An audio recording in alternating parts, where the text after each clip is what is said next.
based on that, and I say based on that because this has to do with the view of the vehicle, because I view a view of a scene differently from a view of a vehicle, which is evidence. So again, we don't need to go over this now, but I at least wanted to give those to the parties so that when the appropriate time comes, we can discuss whether the court should say anything regarding the view of the vehicle, if that is in fact still the request of the state, and then if so, what that should be. So I've provided that to both the parties in written form. Go ahead. Judge. Actually, I appreciate that, and I wanted to bring this up this afternoon so we can plan. Obviously, I don't know if the mics are on. It should be, yes. Okay. I'm soft-spoken, I'm sorry. Said no one ever. Oh, that was all loud, sorry. So, with the court's permission, we would like to schedule the jury view to occur at 12 noon tomorrow. Now, we may not be through testimony at that point with the state's case, but like we did with the interpreter, if we could get a commitment from the court to pause whatever we're doing around 11:45 or 12 noon tomorrow and lead the jury to the location for the jury view. There's obviously some planning that needs to take place by the sheriff's office. The tow truck needs to be arranged, and I believe the maintenance division needs to assist in some way as well. So what I'm learning is that it's best if we just pick a certain day and time and set it, and then, you know, again, with the judge's permission, kind of work around that in the courtroom. So that is our request, if the court is willing to accommodate that. In regard to that request, I know I had internal discussions with the sheriff's department because they're in charge of security over the trial, and I don't frankly know how much we've talked about this previously, but it is in a secure location, or will be. I've made arrangements, or I've instructed the sheriff's department that because of the location that we will be in, it's not something that will be that anyone can just follow us to, right. But a contemporaneous recording will be made and then placed into the record so that the public is aware of what happened, but after. So I did want to add that to the record. In terms of the request, Mr. Brooks, this relates to the viewing of the vehicle that was recovered by the Waukesha Police Department. There were preliminary discussions when you were still represented by counsel, and the request is being made that the viewing of this vehicle take place tomorrow. Your response, if any? First of all, I accept for value in return for value this paperwork. I guess I'm still confused as to why there needs to be a jury view. I can have the state put their request on the record again. I'm responding to their request. So go ahead, Attorney Opper. Yes, Judge, and I believe the court has already approved this request. The motion was filed and ruled on by the court previously, but as Mr. Brooks has been charged in every count with acting while armed with a dangerous weapon, we believe it's relevant and appropriate for the jury to view what we're alleging to be the dangerous weapon in this case, that is the 2010 Ford Escape. It's essentially would be no different than bringing a firearm into the courtroom during a shooting case. And I would just simply note the first-degree intentional homicide and first-degree recklessly endangering safety charges are what carry the enhancer for use of a dangerous weapon. Of course, the hit and run does not have that enhancer, nor do the bail jumping and batteries. But with that caveat. Yes, thank you for that correction, Your Honor. All right. Mr. Brooks? I'm confused to that too. Why are there only certain charges that have an enhancer? Well, the court's not going to answer that, sir. Those just happen to be the charges. The state is tasked with proving each one of those charges and any special verdict question that goes along with it. beyond a reasonable doubt, they bear the burden of proof, as was spelled out in all of the preliminary jury instructions. So that's how I'll answer that. In terms of the jury view, I did grant the motion previously. It was unopposed, and I'm not hearing anything that would cause me to reconsider that. In terms of the time that's being requested, do you have any position on that? Do I have to be present for this? I would like you to be, and yes, we're making arrangements for you to be there, sir. Do I have to be present for it? And also, for the record, I don't consent to the name that's being referred to. I'll use this opportunity, sir, to ask what name you prefer to be called, because we now have evidence in the record where you provided your name to, upon questioning. There was video from when you were taken into custody, and then, of course, Detective Carpenter has testified about that as well. Again, I try to refer to the parties by name because that is how I believe I demonstrate respect and decorum in this courtroom. And we've been given no other name, sir, by which to call you by. And I must, at that point, go back to what's on the criminal complaint, which is the initial charging document. That is what was filed in order to initiate the case. With all due respect, the record should be corrected. I didn't put anything on the record that was... I didn't state that. I said there's said evidence that. in the record. Well, evidence, what you referred that evidence to me. So there's evidence in the record, but be that as it may, I'm just letting you know I'm going to keep referring to you sometimes as defendant, sometimes as sir, sometimes as Darrell Brooks, sometimes as Mr. Brooks. I understand you may still have an objection, but I've been given no other name from you by which to call you. I follow, but there's still a lack of understanding. Are you referring to the name that was in all caps on all the filings? Court's Because not every gonna answer filing that I sir. have, I find the response to be kind of disingenuous, sir. So there was This is, I believe, a tactic by you to create some type of confusion, which I don't believe there is any, about who you are and what name I need to refer to you as. I never said you had to refer to me by any specific name. That's not what I'm saying. I'm saying that every filing that has ever been filed was in capital letters. That's a fact. I have paperwork to prove that. I don't recognize that name, nor do I know any individual by that name. That's all I'm stating. Well, let's assume for a second that it's not in all caps. Do you recognize that? No, I do not. Okay, well, Because we have there our were- answer then. We're going to keep going, sir.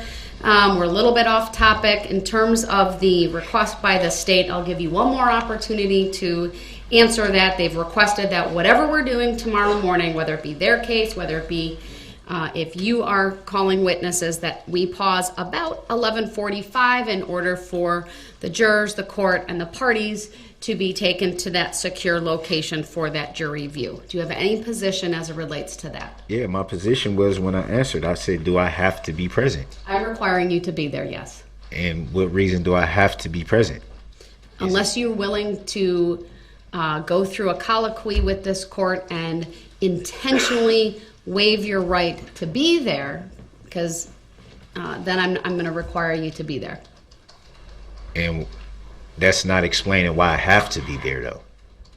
Because I'm requiring you to be there, sir. And you just made that decision now?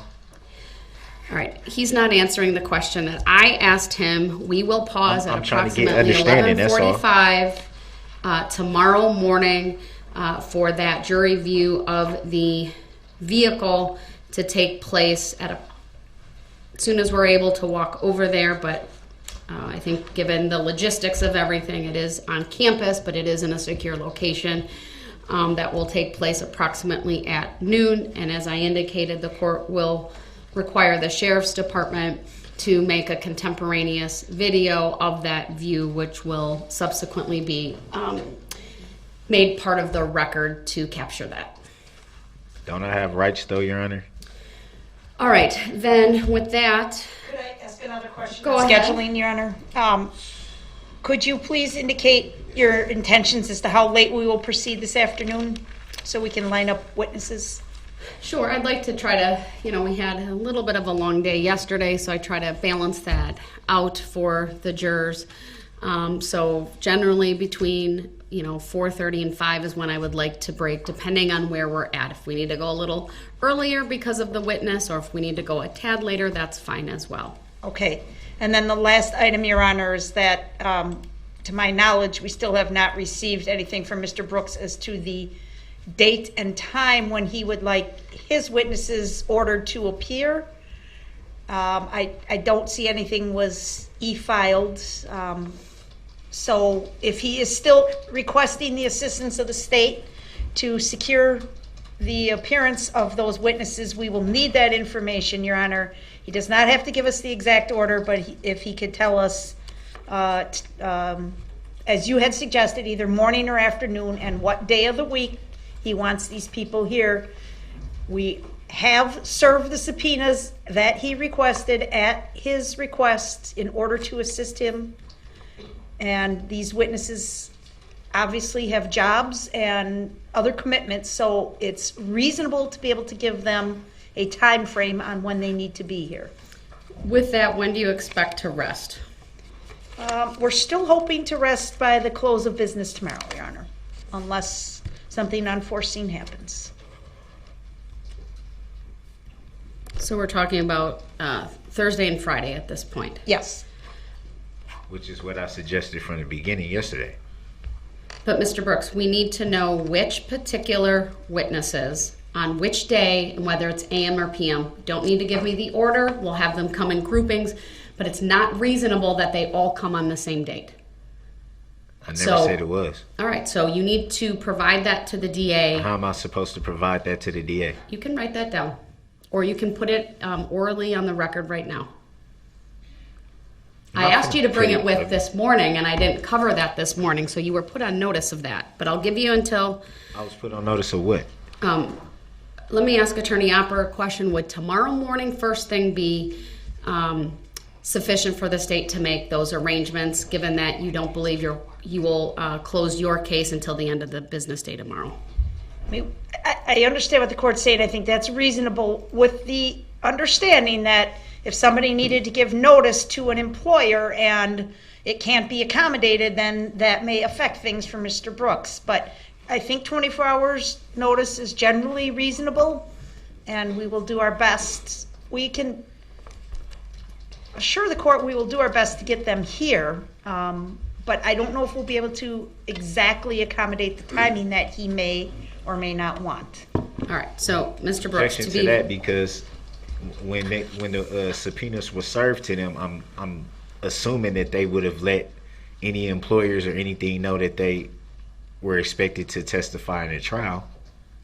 I don't understand why it will become a problem at the last second.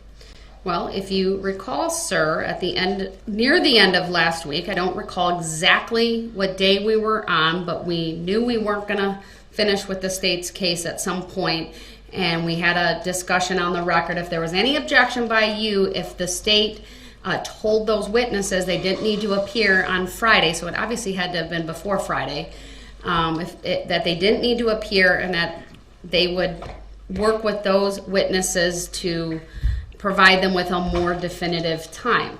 So now is the time when we need to provide them with more definitiveness. So by the start of court tomorrow, you need to bring with you, either in writing or be prepared to put it on the record orally, which witnesses you want.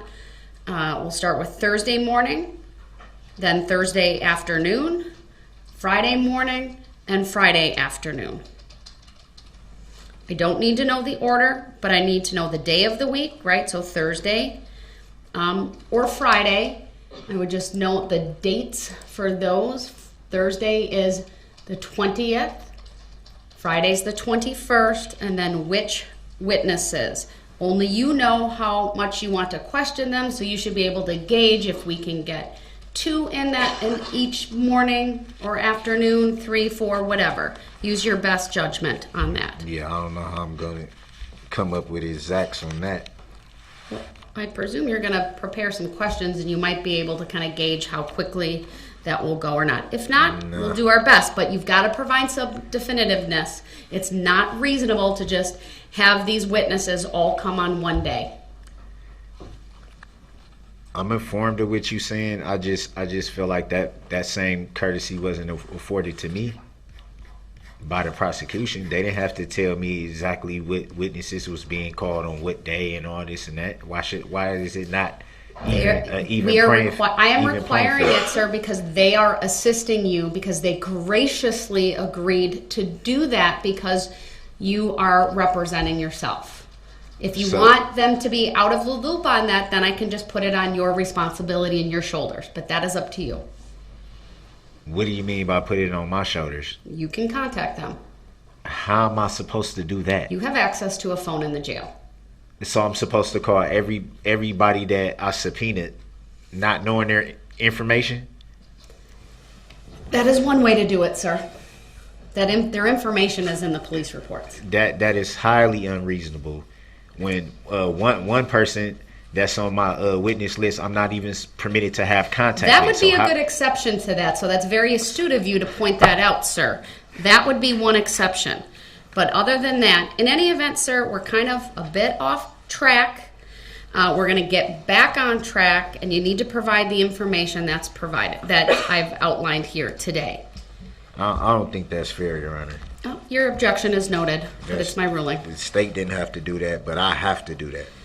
Sir, I remind you that you are nonetheless required to follow the rules of procedure, just as any attorney would have to if they were representing you. You've chosen to represent yourself. The state has graciously agreed to assist. They've served the subpoenas on your behalf. They didn't have to do that, but they did. They've agreed to contact the witnesses throughout so that a better idea can be provided to those witnesses as to when they need to testify. They're simply asking for some basic courtesy so they can then relay that information to the witnesses you want to call in this trial. I'm informed of that, Your Honor, but...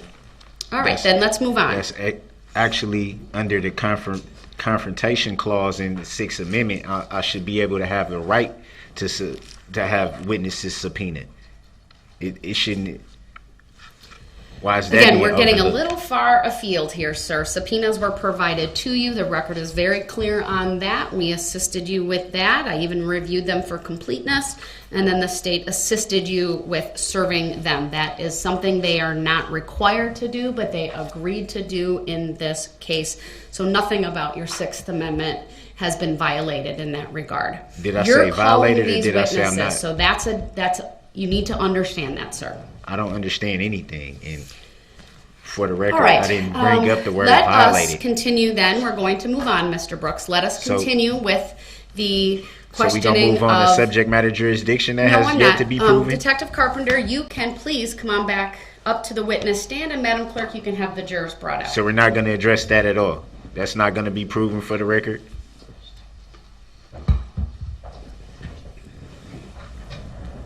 Is that a judicial determination that you don't have to answer the question, Your Honor?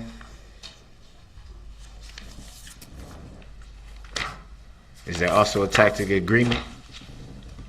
The state would move exhibit 82 into evidence at this time. All right, you want to do that in front of the jury or just with me? I wasn't sure if the defendant would have any objections that would need to be heard off the record or outside the presence of the jury. Well, can you have them hold for a second? Do you have any objection to Exhibit 82? Yeah, I got objection. What's the objection, sir? What is the relevancy of Exhibit 82? 82 is your interview with Detective Carpenter and Detective Stern. Your objection is to relevance? Your objection's noted, it's overruled, and I will receive Exhibit 82. The court will let the jury know that when they come So in. are Yes. you overruling the fact that the true nature and cause has not been presented to me? That I don't that I don't know what the true nature and cause of the charges are?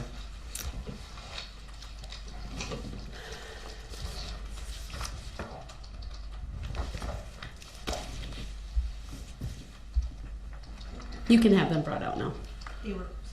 All right, thank you.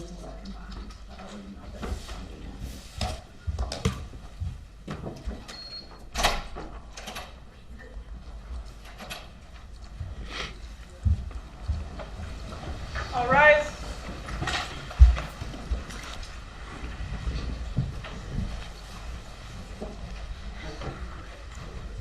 Your Honor, may I see a sworn affidavit of the nature and authority of the court?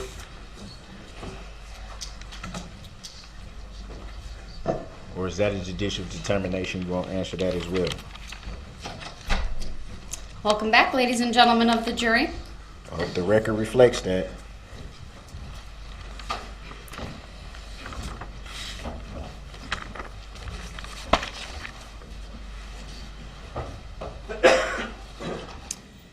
All right, thank you, everyone. Please be seated. Record will reflect that Detective Carpenter is back on the witness stand following the break for the lunch hour. And Mr. Brooks, you may start your cross-examination. I don't consent to being called that name, Your Honor. Your objection's noted. It's overruled. Please ask your Can't be questions. overruled.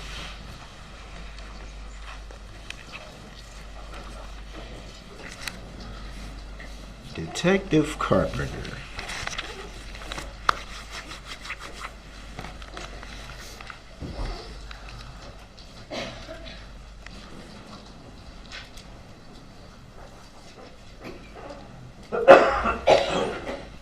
Did you attend the parade that evening, November 21st of 2021?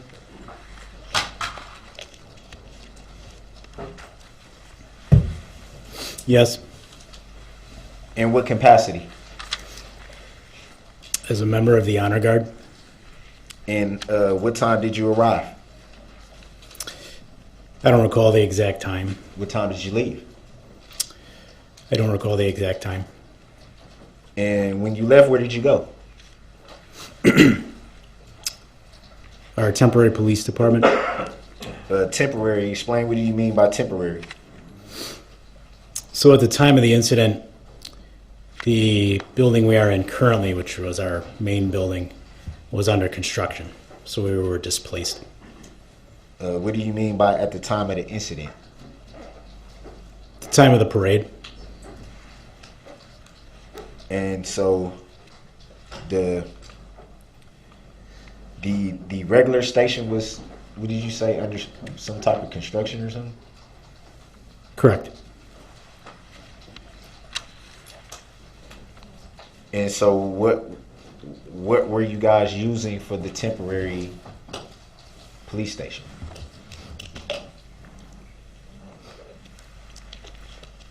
The city annex and city hall. We're in two different buildings. Does any of those buildings consist of a room for interrogation?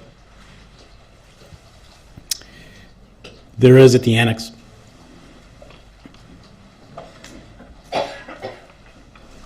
And so when you initially interrogated the suspect, why was the annexed interrogation room not used?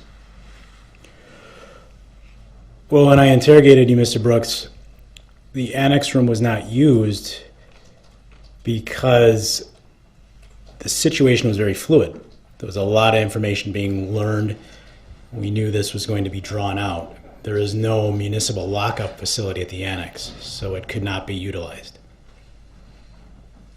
And so the police holding room in the hospital was more sufficient. You asked to go up there for medical clearance. So the police holding room in the hospital was more sufficient than your temporary station, which would have been more suitable. Yes, it was more sufficient. And why would a hospital police room be more sufficient than the actual police station that you were utilizing at the time? As I stated in my previous testimony, there was no secure lockup facility at the station. In addition to that, you requested medical clearance at the hospital. So was there sufficient lockup at the police room in the hospital? We had areas in the hospital, so when you were being treated by the doctor, you could be handcuffed to a bed. There is no place in the interrogation rooms you referred to at the annex to handcuff you to anything, and the doors did not lock sufficiently.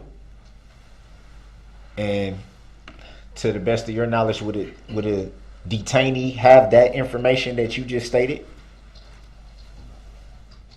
No?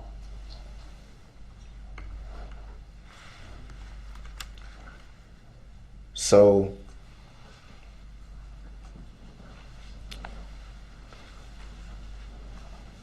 how come the suspect couldn't be handcuffed at the annex for the interrogation without having to be handcuffed to a specific bench or whatever you refer to it as? Well, I guess essentially what I'm asking is, could the suspect still be properly detained while being interrogated at the annex versus the police holding room in the hospital? so let me make sure I have this straight. The question is about detainment. Do I have that right? I think the question was very clear, Detective. I can't answer it if I'm not going to get clarification.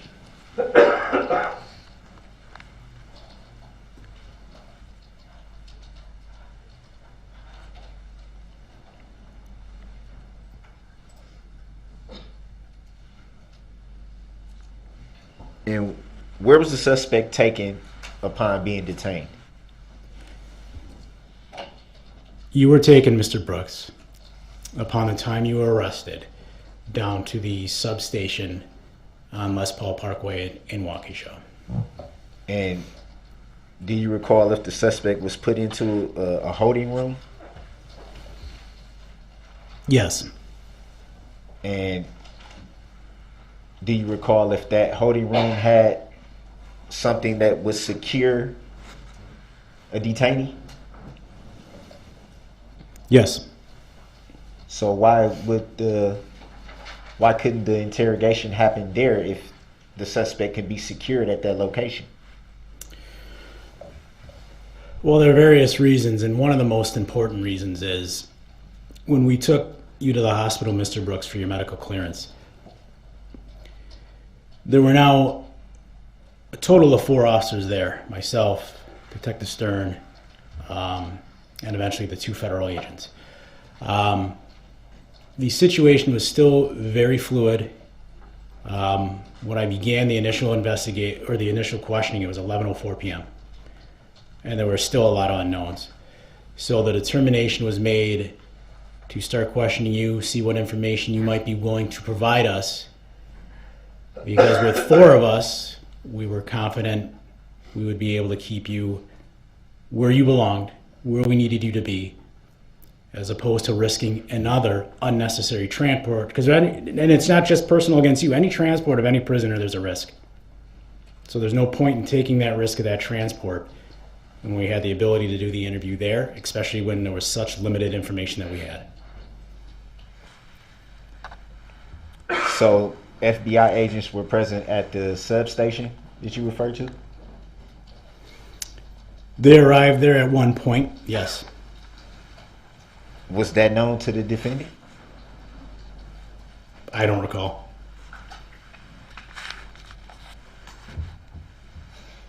Is it fair to say that the detainee could have been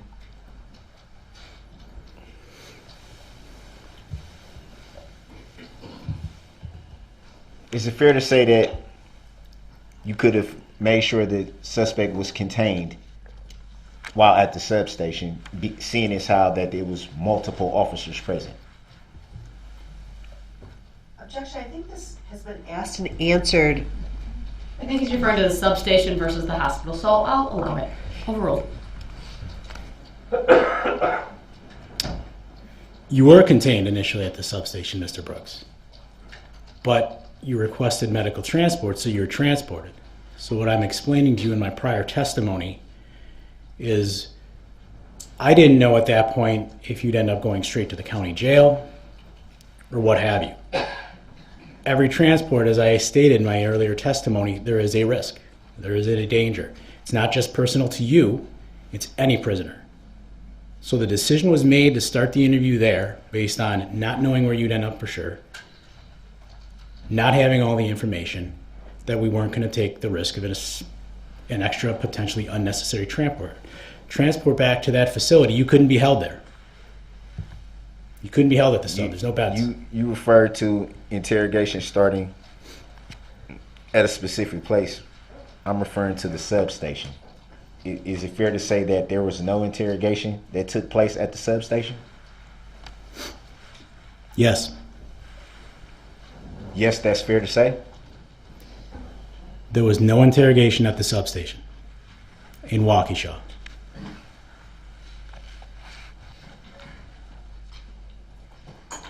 Do you recall what information was obtained at the substation? Yes. Do you recall what that was? Yes. Can you state for the jury and for the record what information you obtained at the substation? Yes, sir. Basic biographical information. So I obtained your first name, Darrell Brooks, your last name being Brooks, your full middle name, I should say, being Edward. I learned that you were a junior, the date of birth, February 21st, 1982. Additional information obtained was your home address, which was you provided as 4014 North 19th Street in the city of Milwaukee. Phone number, your emergency contact, which you provided as Dawn Woods, whether you were employed, going to school. I remember talking with you about your tattoos and other physical marks that might be on your body, your hair color, eye color, photographs were taken, things of that nature. Kept mentioning that name, pretty slick.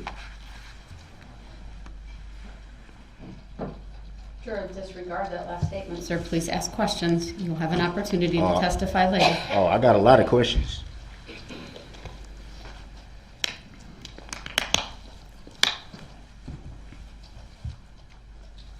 And at that point in the investigation, what did you initially know? At that point, we knew that the red Ford Escape had driven through the parade route and that you'd been identified as a suspect. And why was that information not provided at that time to the detainee?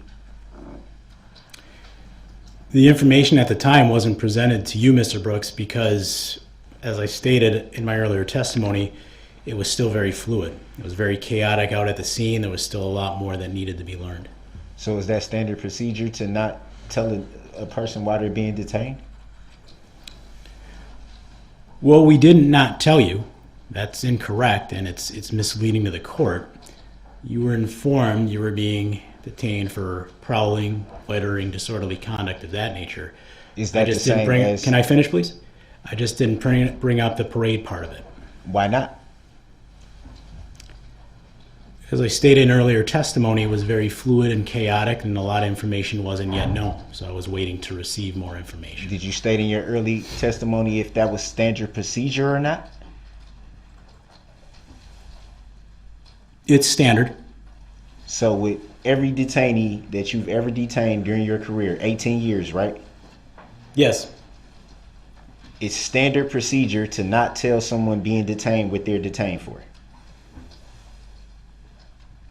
As I had stated in my earlier testimony, Mr. Brooks, I explained to you were detained for prowling and loitering and disorderly conduct. Based on the lack of information on the parade, that was not brought up. So what I can clarify for the court at this point is that in situations where so limited information exists early on, it is standard not to convey that information to suspects. And what do you mean by it's standard? I mean that I don't tell them because I don't have all the facts yet, and I'm not looking to necessarily accuse them before I know the nature of what they did or didn't do exactly pertaining to that incident. So it'd be fair to say that it was not a fact as far as the information you learned to that point in the investigation. Objection made. Grounds. Sustained is to the form of the question. So at that point in the investigation, it wasn't a fact. Objection, same question. Grounds. Sustained is to the form of the question. At that point in the investigation, the information you had at that time, you weren't sure about. I guess which part? All the information that you had up until that point. Okay, about the prowling or parade, I don't understand which part of it you're talking about.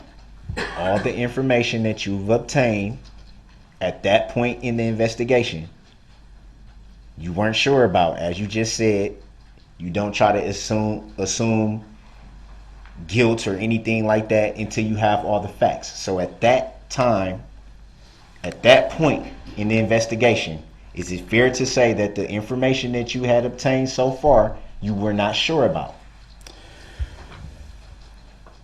I wasn't sure if you were the driver initially, but it was believed you were involved. And you knew that to be fact? Yes, the information being provided was that you were involved. So it'd be fair to say you knew that as a fact? Well, hold on. I'm going to not allow him to answer that. This jury will determine the facts of this case.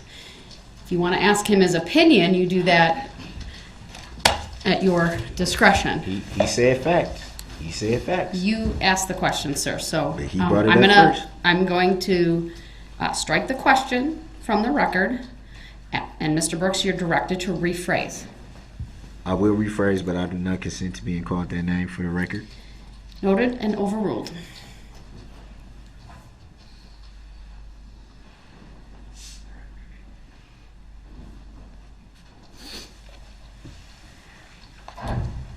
You stated that there were some loitering and prowling allegations. Why? To your knowledge, were those ever charged? Objection relevance. Grounds. Overruled. The witness may answer. No. And do you recall why not? No.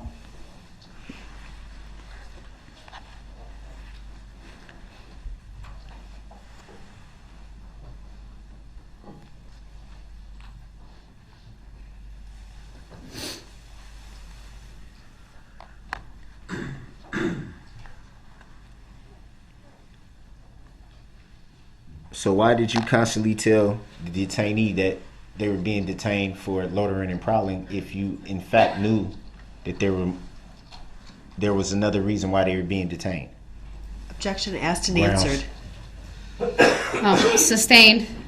That's the form of the question and assumes facts not in evidence.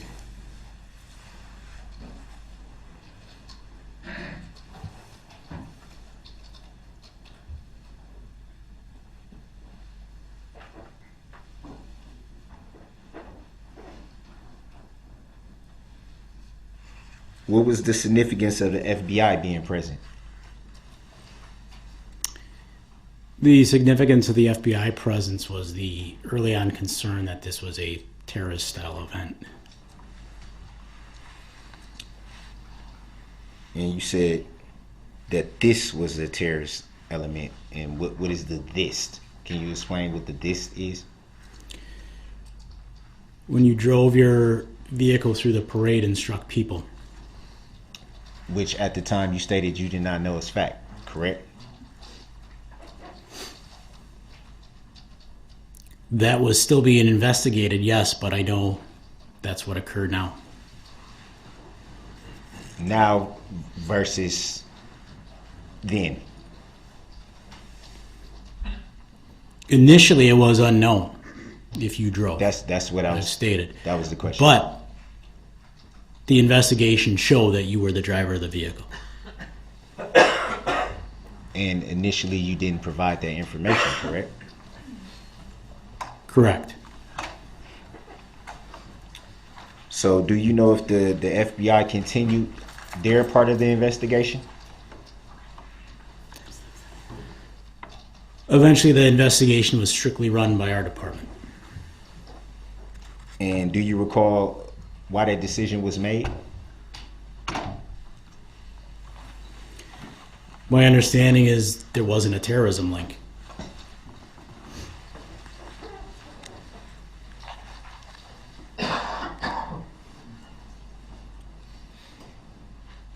I'm sure throughout your career you've done lots of interrogations. Are there usually multiple officers that do the interrogation, or usually just one? It can depend on the circumstance. It's not always more than one, but it can be. And what would you estimate would be the normal procedure for interrogation as far as law enforcement wise? I really can't speak to that. I think every department probably has their own potential way of doing things. Up until that point in your career, when you interrogated the detainee, had you ever conducted an interrogation with FBI present? Not prior to that date, no.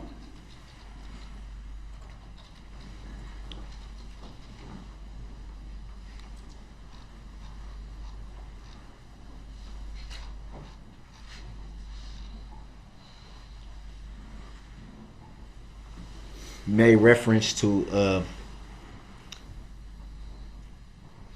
car key being found. Do you recall that? Yes, I do. Did you yourself find the car key?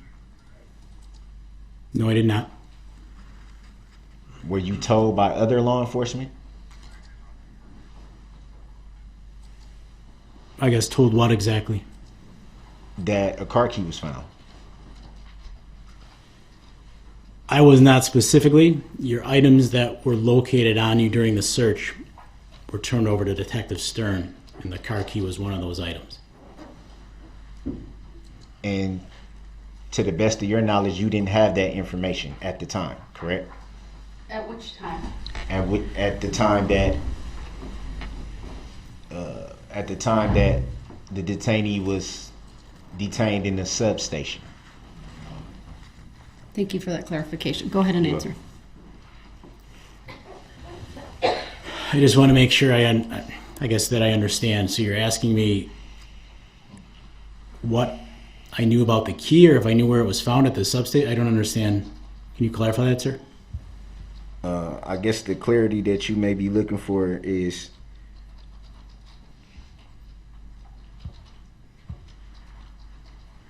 what was found and brought into the substation?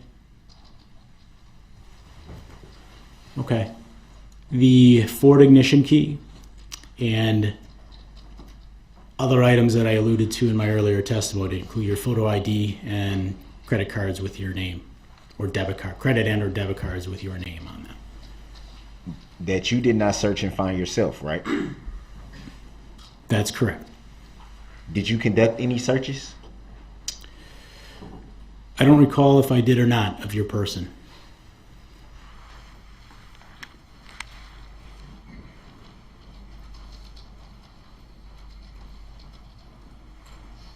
So it'd be fair to say you don't know where certain items were found at the time that you learned of there being items found, correct?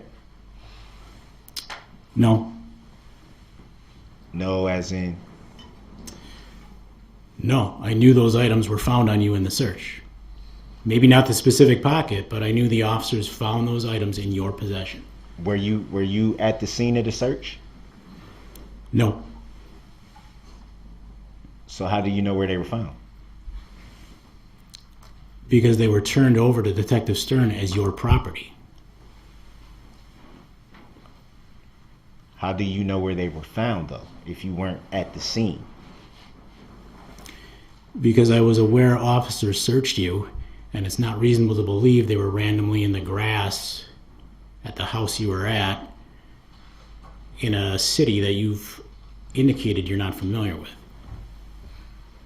Can you strike that last answer from the record? I didn't refer to any house, grass. You asked City. an open-ended question. His answer will stand. Your request is denied. So it'd be fair to say that in the question I did not mention a house, grass, or a city? That'd be fair to say? You didn't mention it, but I know you were found at a house in the city of Waukesha. And I know you're not familiar with Waukesha because that's what you told me when I interviewed you.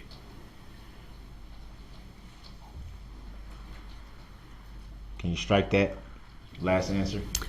Request is denied. On what grounds, Your Honor? You asked the question. He answered it. If you want to limit, ask leading questions and direct him. That is your right. You made reference to the house where the detainee was found, the grass, the city. Could it be possible that that's where they were found? The items that you are referring to? No.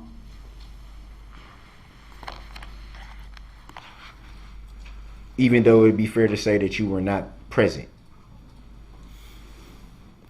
Correct.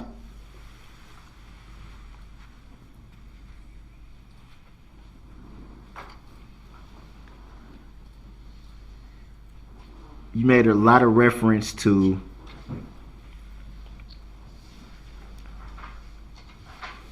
the body pain and having to be checked at the hospital and being medically cleared. Would that be fair to say?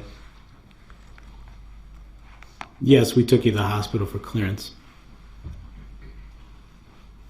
Are you yourself a doctor or have any training in the medical field? No, sir. So it'd be fair to say that you cannot know how a person's body is feeling. That'd be fair to say?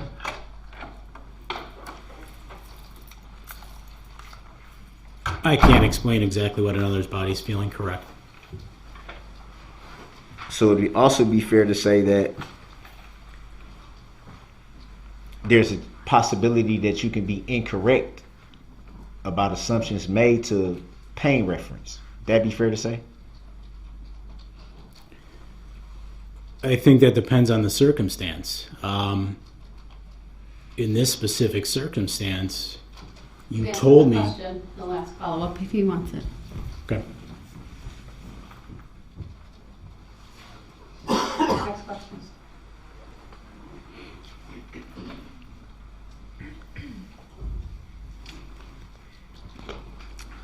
You made a reference on one of the exhibits. I'm not sure exactly which one it was. It was the first interrogation in the police holding room in the hospital. In that exhibit, you made reference to the FBI being present because you were short-staffed. Do you recall that? I don't recall exactly what I said, but I recall acknowledging their presence, yes. And you made a reference to short staff. Can you explain what does short staff mean? I don't recall if I said that or not.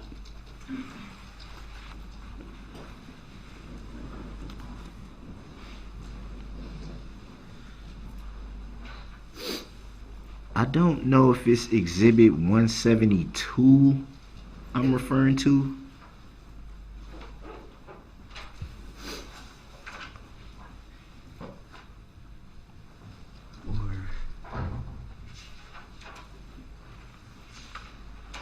Can you pull up exhibit 172, please? We refer to the photo of the identifiers and the items found. Is that It's 172? 172, yes. Well, I don't think, is it 81 then I'm referring to? 81 is the audio recording. Okay, it's I'm 81. sorry, 81 is the video and audio. Of the Was it just the audio? I was right the first time. It's Okay. I think it's 81. You would like the audio recording from the hospital. Yes, Your Honor. Is there a part you'd like to direct the state to when they pull it up? Because it's the audio, I'm assuming it'll be probably as soon as the defendant is brought into the room. It was played starting at 4 minutes and 25 seconds through 14 minutes and 25 seconds. Do you want it started right at 4:25? Yes, Your Honor. Okay. The state would please assist with that. How long would you like it to be played? Do you know how long you want it played, or do you want the whole thing? The I don't- same clip? I don't need the whole thing played. From what I recall, the point that I would refer to is pretty early in that.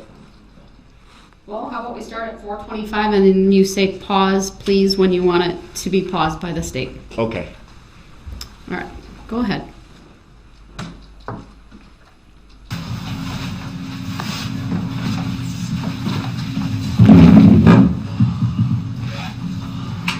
See right here, Darrell. I'll go grab you. I'll tell you. Tight. It's Darrell? Yes, sir. Hey, Darrell. I'm Jeremy Wojciechowski, with the FBI. FBI? Yeah. FBI? I'm Mary, yep. They're just kind of helping out because we're so short-staffed tonight. So, Thank you. It's paused at 4 minutes and 56 seconds. Go ahead. From hearing the audio on this exhibit 81, do you recall saying that the FBI was present because you were short-staffed? that is my voice. I don't recall saying it in the moment, but that's my voice. That is your voice. That is me talking. So from your recollection, do you recall being short-staffed at that time? Yes. And can you explain what the short staff mean as far as at that time, what would short staff mean? That we were just very short on resources with what happened down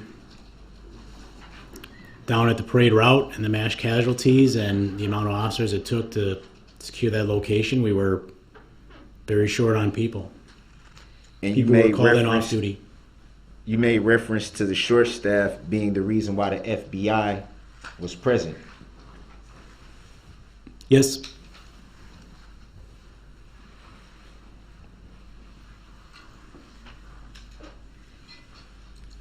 Is FBI usually present in the situation of short staffing?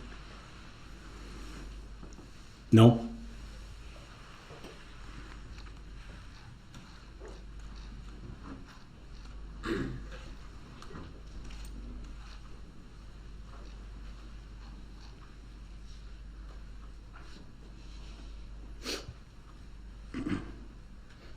May we put that off, or do you Yes, need it? I'm sorry. Your Honor. No, that's okay. I just want to make sure if you needed it, it's up. All right, it's Sometimes taken I down. forget it's still up there.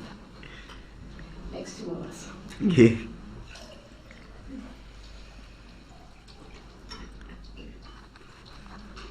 And you made reference to recording the interrogation on your phone, correct? Yes. And why would you use your phone to record an interrogation? Especially one of this magnitude. Because the camera in the room didn't have audio capability. And were you informed of that? Or let me back up. When were you informed that the camera that was in the room did not have audio? I don't recall exactly. Prior to the interrogation. And who were you told by? Hospital security. Was that the first time you had ever used that police holding room in that hospital? No. So it would be fair to assume that you were aware that that room had cameras. Yes, I knew it had cameras. And have you ever conducted an interrogation in that room before that evening? Interrogation, no, but I'd use the room for other purposes. So what prompted an interrogation in that room that specific evening? Well, as I explained in my earlier testimony, the situation down in the downtown area of Waukesha where the mass casualty incident had occurred was very fluid. It was still unfolding at that time. We were learning more and more and more about what occurred. We decided to start the interview at that location to see if you'd be willing to shed light on for us as to what you did or did not know. And again, I'll go back to statements I made earlier. There's a risk inherent with every transport. I didn't know where your ultimate final location was going to be that night, so to now start bouncing you from facility to facility to facility unnecessarily was just something we made the decision not to do. And at some point, the detainee was moved to the Muskego Police Department, correct? Yes, you were moved to the Muskego Police Department later in the evening. And when did you learn that that would be a location that the detainee would be going to? We made the decision to try to use that location after the first interrogation attempt. I'm sorry that I didn't hear the last part. I'm sorry, after the first interrogation attempt. First interrogation attempt. How would you define attempt? Well, when we were at Waukesha Memorial Hospital that night in the police holding room that we've discussed, I read you your Miranda rights verbatim from the Waukesha Police Department Miranda statement form. And at that time you indicated you didn't wish to speak with me. So it would be fair to say that the Fifth Amendment right was exercised at that point Right to silence. under the Fifth Amendment. Yeah. So acknowledging now the fact that the Fifth Amendment right was invoked not to speak, or as you say, the right to silence, why did you continue to record on your phone? So we are trained at our police department when you do an interrogation, the recording is to be left on pretty much until you try to effect transport. So typically what we would do is if our building hadn't been under construction and when we'd been able to get you back to our police department, where in that situation we may very well have transported you, just because we'd have had a municipal lockup there and we could have held you for the night. But that again was difficult based on the fact that we didn't have that possibility at the time. So if someone's in an interview room and at our police department, we'll leave that, even after the interrogation's over, we'll leave that video running until we come back and remove the individual from that room. Even once a detainee has invoked their right to silence, you still continue to record? Is that a standard practice of your agency? Yes, it is, for as long as they remain in the room. And so when did you start recording? Are you talking at Waukesha Memorial Hospital? Correct. Prior to you entering the room. So you started recording before the detainee entered the room, and you said you keep the recording on until they leave the room. So would it be fair to say that there should only be recording while the detainee is in the room? No. And you did say for the record that that's standard procedure in your agency. In regards to the interview rooms at our normal police department, which wasn't available at that time, yes. Would it be fair to say that you were not at the normal police department? Yes, however, with the audio, I was still trying to make sure I followed the policy to the best of my ability. Can you show proof of that policy? I don't have it. So it'd be fair to say that there's no way to determine if that truly is policy if it can't be proven. Objection argument. Grounds. Sustained. As to the form of the question, it's argumentative. How can that policy be proven? Objection. Grounds. Sustained on relevance grounds.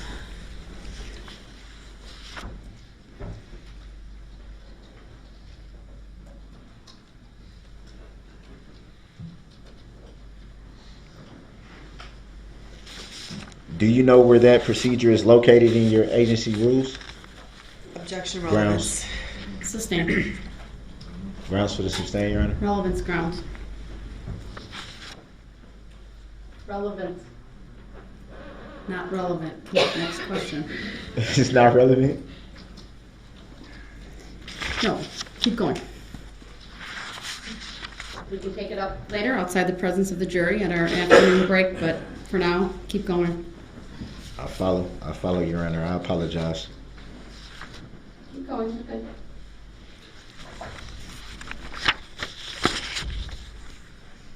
So once the detainee was taken to the Muskego Police Department, that would be a pretty standard police department. Would that be fair to say? Yes. And a second interrogation also took place at that police department, correct? Yes. Any reason why the first interrogation couldn't take place at the same police department that the second one took place at? Well, the first interrogation, again, wasn't at a police department. You know, Muskego was utilized as they had a lockup facility, so we interviewed you there. Around what time was the detainee taken to the Muskego Police Department? I don't recall the exact time. And you also stated that another law Mr. enforcement Brooks, officer. I apologize for the interruption, but I just want to make sure my jury is in good shape. If you want to just take a moment to stand. It's a little slow, I think, for them, so we're just going to stand for a minute. Again, my apologies for the interruption.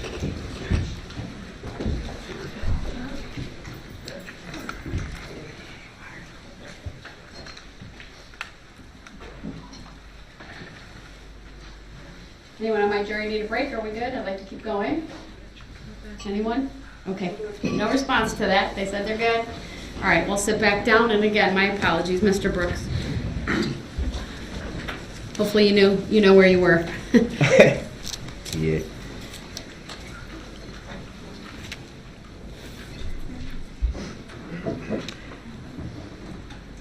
It was another law enforcement officer who actually did the transport of the detainee at that time, correct?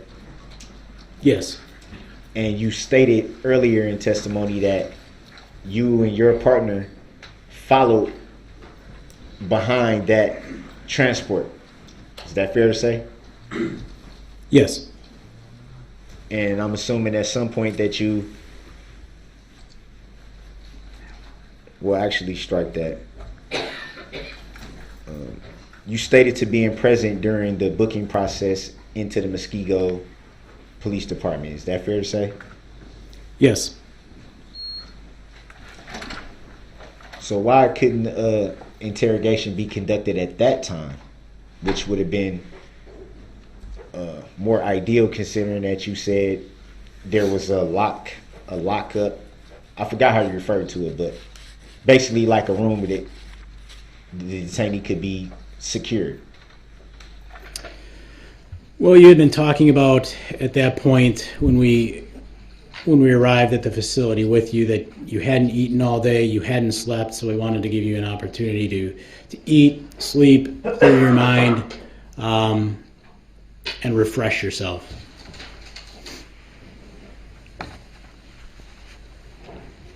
And what bearing would that have on interrogation? Well, I mean, you said you hadn't eaten, you hadn't slept. So I think a person is more focused when they're fed and they're rested. So we wanted to give you the opportunity to do that. In your opinion, how would that have affected interrogation? I'm going to excuse the jury right now. So if our jury, we could stand for the jury so I can take up a legal issue, please. All rise.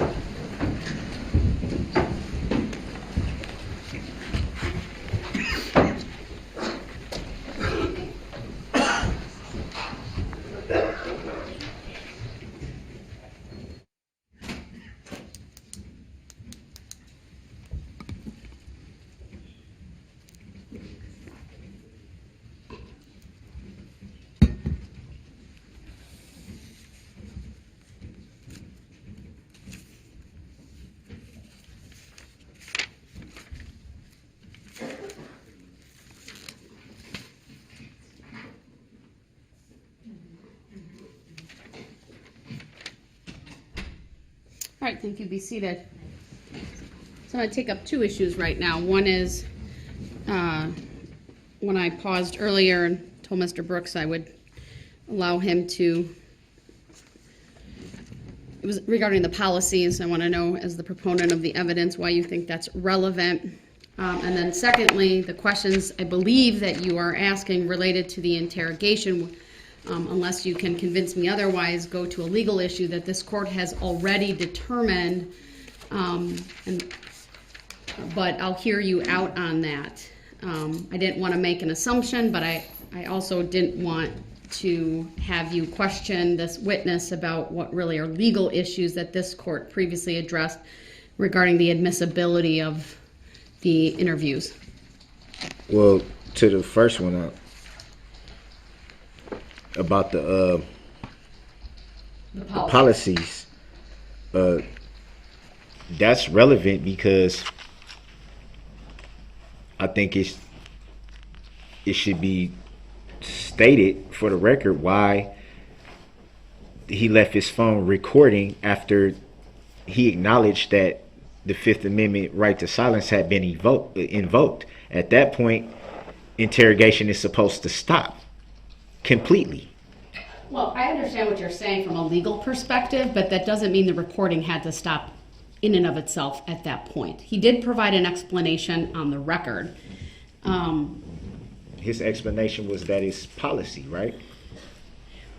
He answered the question, why do you believe having the specific policy and him testify about the specific policy is relevant to his testimony?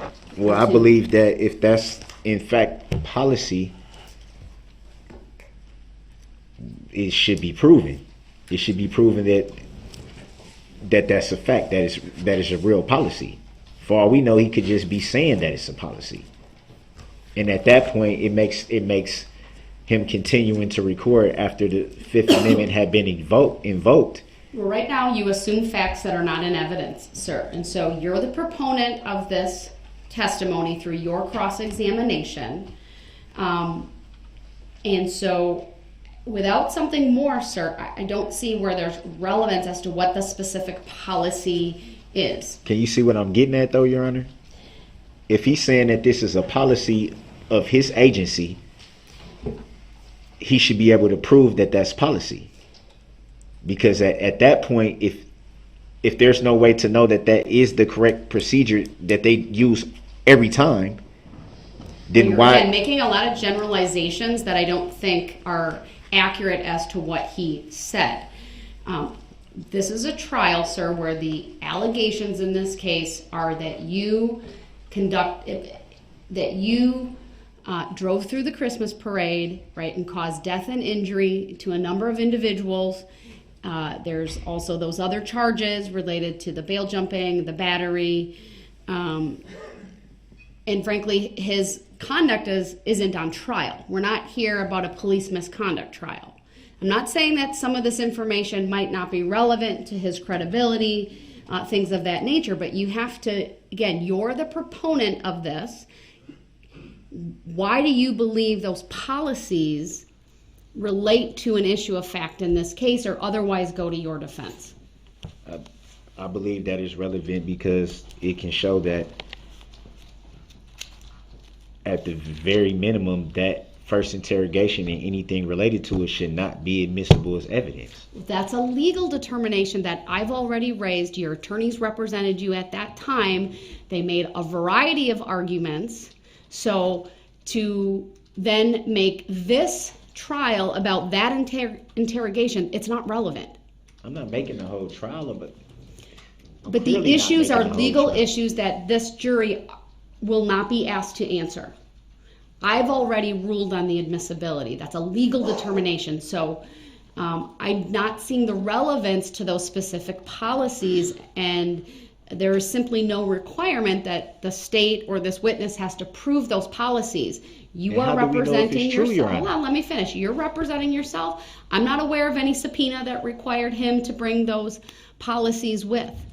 So that would have been on you if you felt it important to cross-examine him on those policies to require that. I'm not aware of that. Have you done that?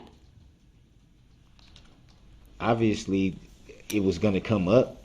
Did you issue a subpoena ducus tecum to this witness to bring with any of his policies related to interrogation? How can I do that myself, Your Honor? How can I do that from a jail cell? You were given all of those blank subpoena copies, sir. And you could have filled that out in a way for this witness to require. You didn't do that. So who would have served him? The state would have. They served your other subpoenas. But be that as it may, that's not what we have here. So I believe that your line of questioning is on a topic that's not relevant to the issues in this case. So I'll give you one more opportunity. Why do you believe that questioning him about the policies are relevant to your case? It's relevant to the case because why would he be recording before people are even in the room and then after? Well, that's argumentative, sir, so that's not a legal basis. Once the Fifth Amendment is invoked, interrogation is supposed to stop, period. There's supposed to be no more recording, no more questions asked. That should be the end of the whole interrogation. These are legal issues that you're trying to raise before the jury. I've already dealt with the admissibility, so you've not provided a legal basis to further question this officer about policies related to the interrogation and the recording. He has answered questions. I gave you some leeway on that, and his answers are before the jury. Certainly you'll be able to argue the meaning of that or the lack thereof during your closing arguments if we get to that point. Let's move on, though, to this issue about why I excused the jury. And again, I believe you're questioning him about legal issues that aren't relevant, but you're the proponent. You want to question him. What's the legal basis you believe I should allow you to continue with that? What legal basis are you referring to? I believe you were attempting to elicit information or evidence, testimony from this witness on issues that are not relevant. Is that referring to the same question? Not the policies, what I just stopped the testimony for, because I don't want to create issues in front of this jury related to legal issues that are not before them to determine. And is that referring to the question about the policies? No. You were asking him, why did you stop? Why did you not question him further? Meaning, why did this detective not question you when you got to the Muskego Police Department? Why did they wait till the next day?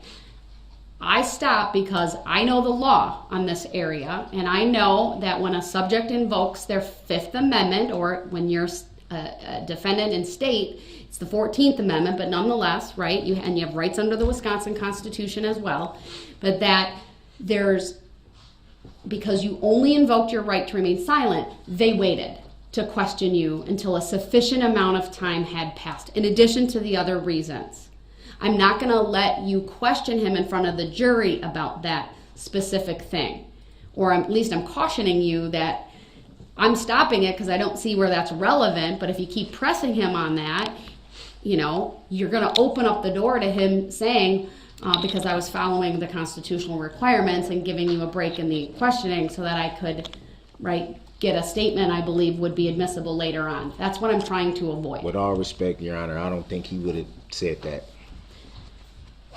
My concern was we were headed down that path.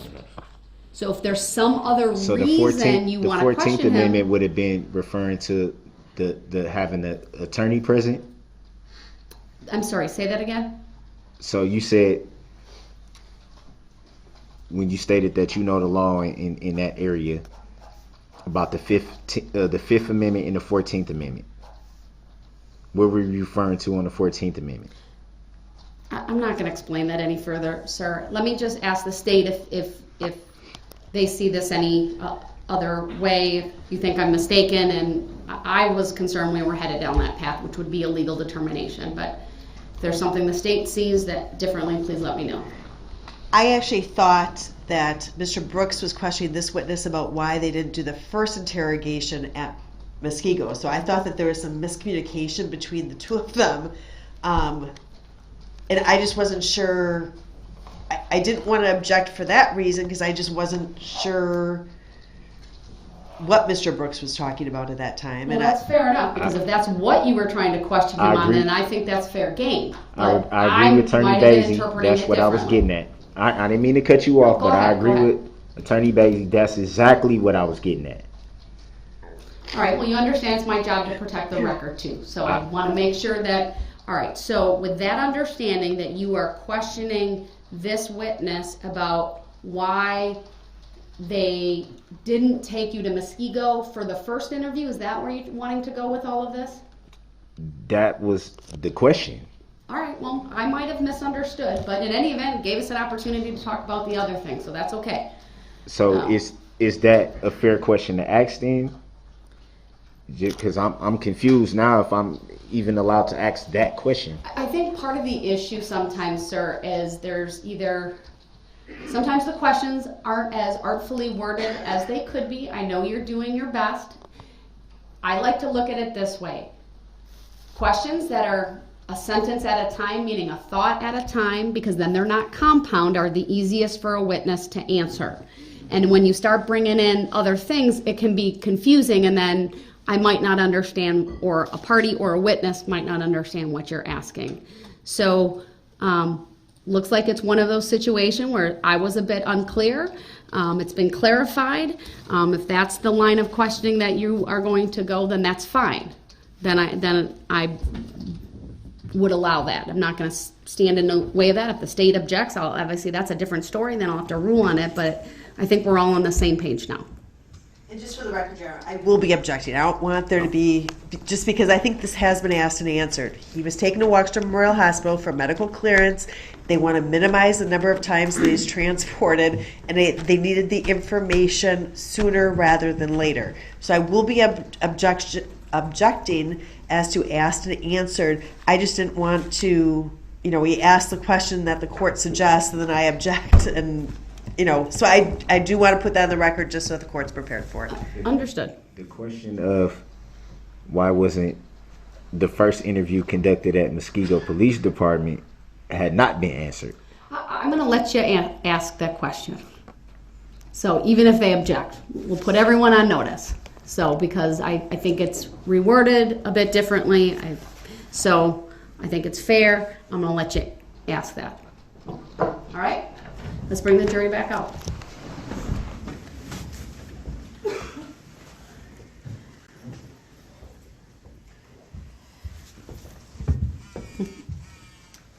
It's time.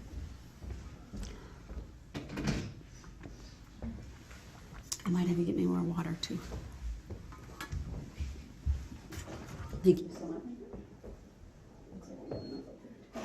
You have enough water, sir? You have water? Yeah. You have enough? Run through this one. All right, we'll make sure there's another one. All right, I can't see the hand monitor. What you got or don't have. Thank you.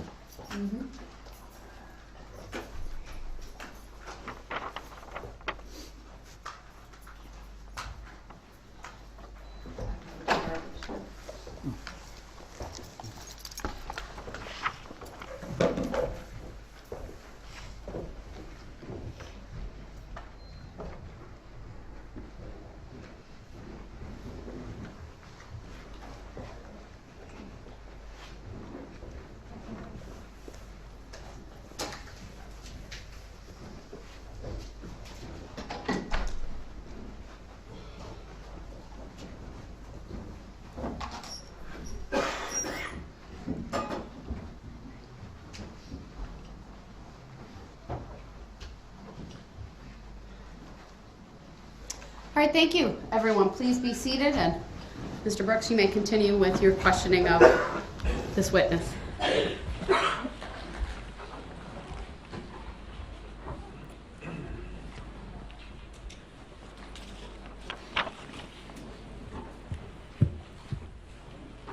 And do you recall why the first interview was not conducted at Muskego Police Department? Yeah, so in regards to the first interview at that point, as I kind of stated in my earlier testimony, we didn't know exactly where you'd end up.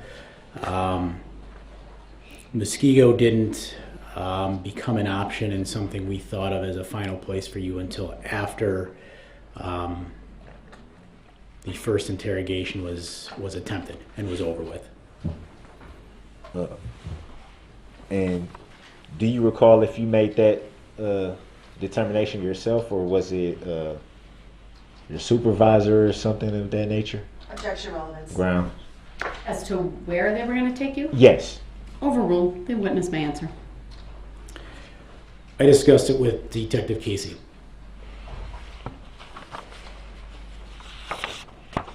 And at that time, that's when you learned that Muskego Police Station was a viable location. Yes, that's the point at which we made the decision.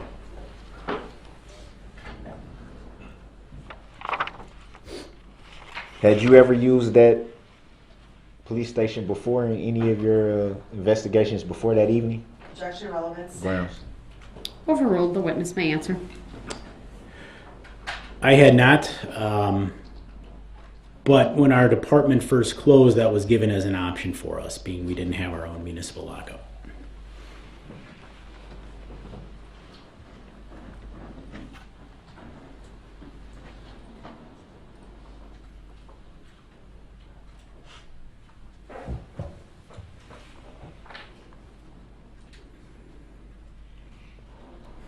And do you recall around what time you started to conduct the second interrogation? Yes, 12:11 p.m. on the 22nd.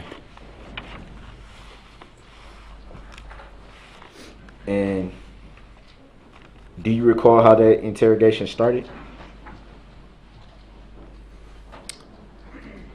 Yes, I explained to you I had more information about the domestic, and that's what I was looking to speak to you about. Do you recall making a statement that we all know how women can be? They're crazy? I do. And what did you mean by that? It was just additional rapport building that I've talked about in my earlier testimony. Speaking to you on a person-to-person level, quite honestly, it wasn't a judgment I generalized towards all women in the world. It was just wanted you to feel comfortable talking to me as a person. I felt we had rapport. I felt I could tell the night before you were comfortable speaking to me. And it was just a continuation of that. So it'd be fair to say that that comment doesn't reflect your opinion of women. Correct. Why did you feel that would have been necessary to build a rapport that you stated that you already felt that you had? Because it was just being relaxed.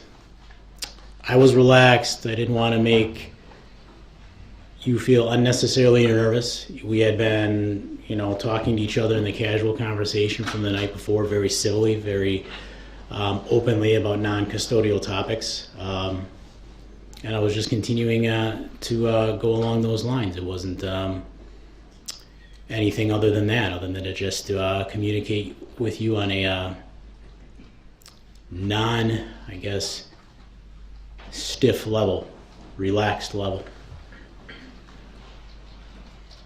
And do you feel, would it be fair to say that other comments could have been used to keep the detainee at ease? Objection, vague. Grounds. Sustained as to the form of the question. Was there any other conversational tools you could have used to keep the detainee at ease? Objection, same. Grounds. Overruled. The witness may answer. Perhaps, maybe.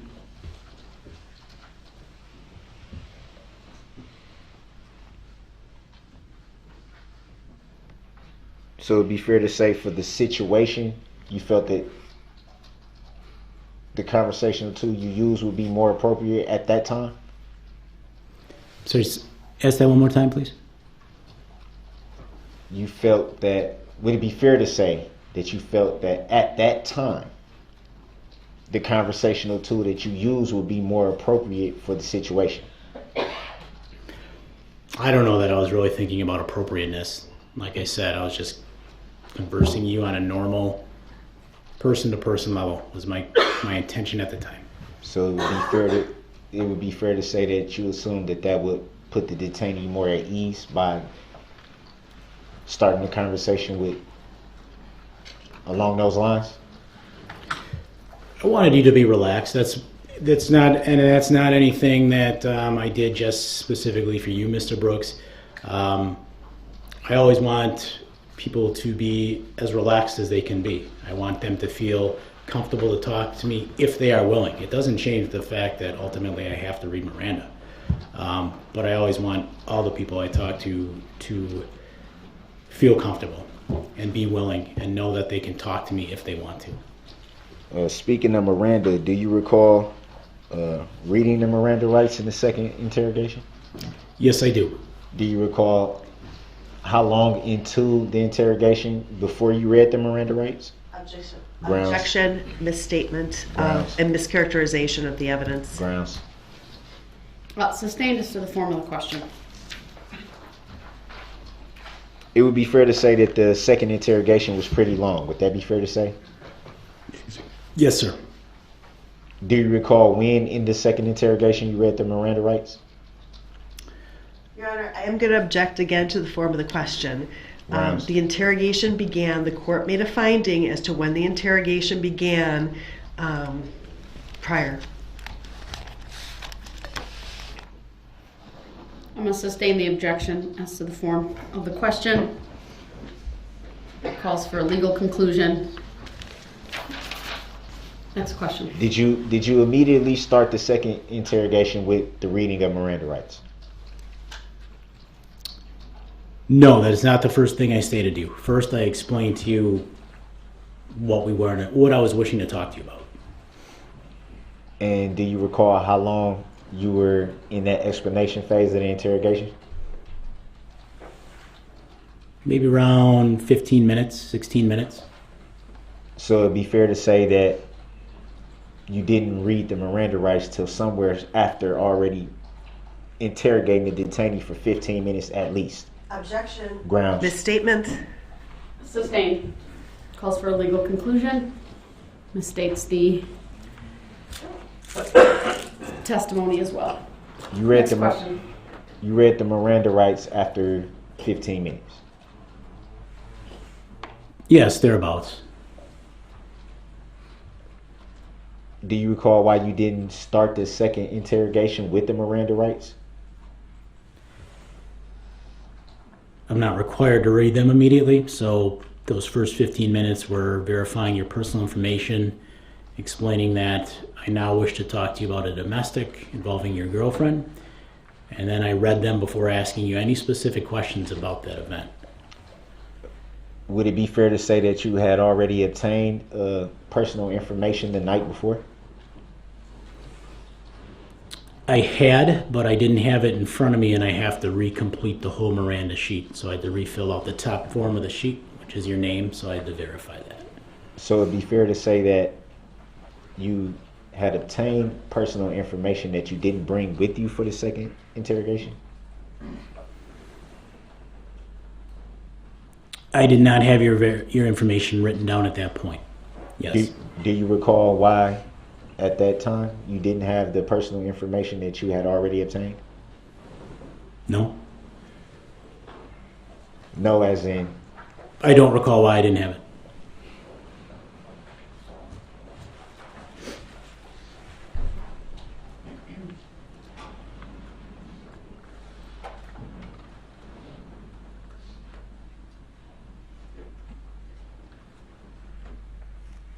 and you said you started off the second interview with information about domestic allegations.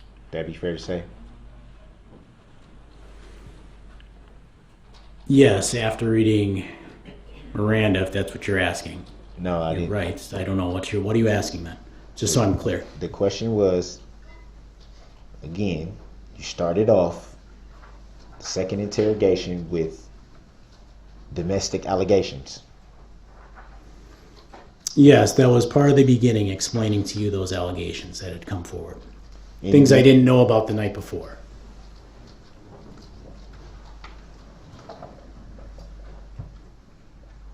Any reason why you wouldn't explain the real reason why the detainee was being detained? At that point, the domestic was part of the real reason why you were being held in custody.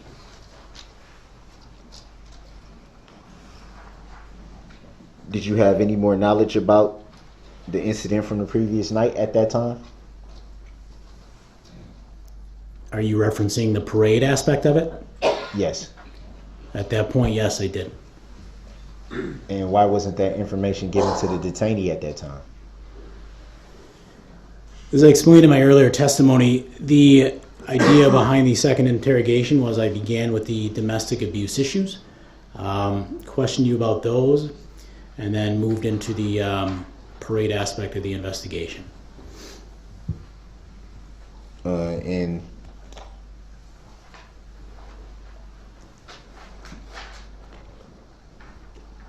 why not start with all the information you knew? Objection, relevance. Grounds.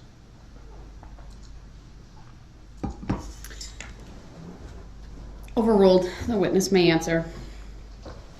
Can you repeat the question, sir? Why would you not start the second interrogation with the information that you knew In regards to the parade? in regards to all the information that you had at the time? Well, as I stated again in my earlier testimony, as we began the second interrogation, I explained it was about a domestic with your girlfriend, Erica Patterson.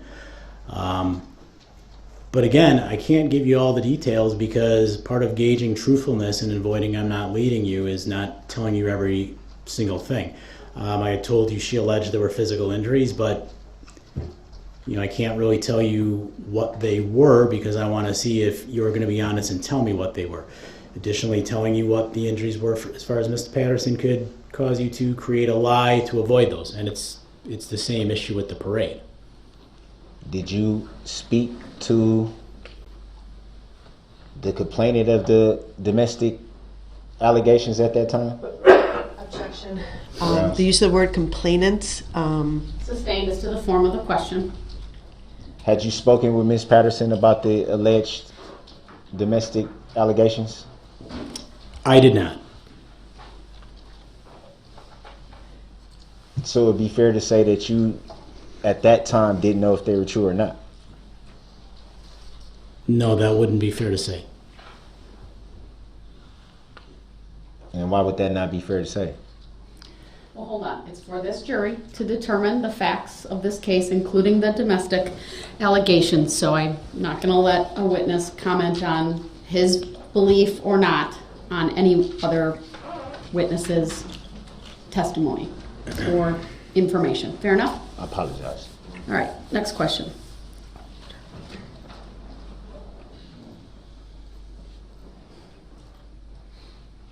Had you at any time before the second interrogation spoke with Ms. Patterson? No.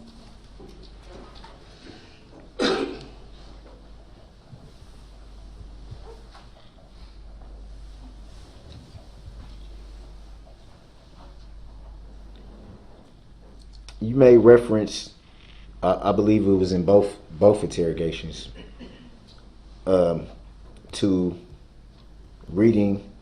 It was in reference to the Miranda rights, stating that if I was at home on my couch, do you recall making that statement? Yes. And what do you mean by that? At home on my couch. What do you mean by that? Well, Miranda is strictly custody based, so I could interrogate you or question you about a matter in which you were a suspect at your home, and I would not be required to read those warnings. Being we were in custody, we were at the Muskego Police Department, you've been handcuffed, you've been transported, custody was obvious. I'm required by law, therefore, to read you those rights based on you being in custody.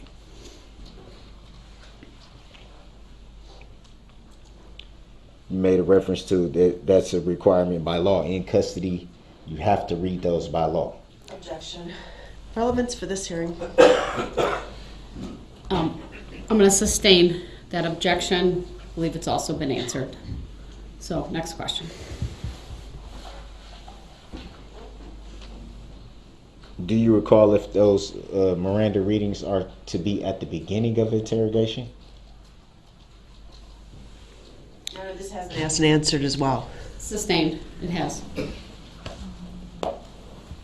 also calls for a legal conclusion, which is not appropriate. Next question.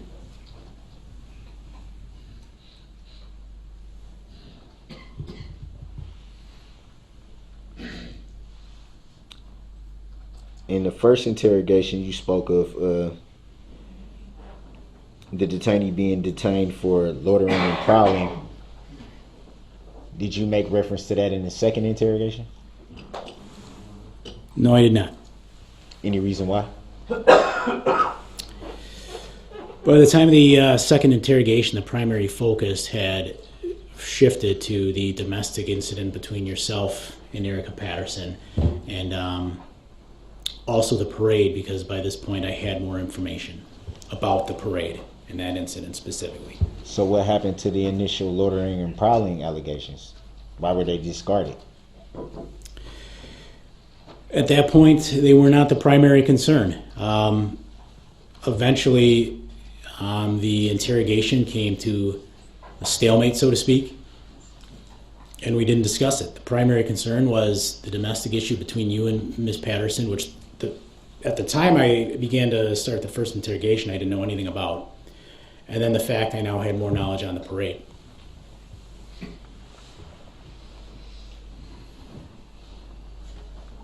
So do you recall who made the decision for the loitering and prowling allegations to be discarded?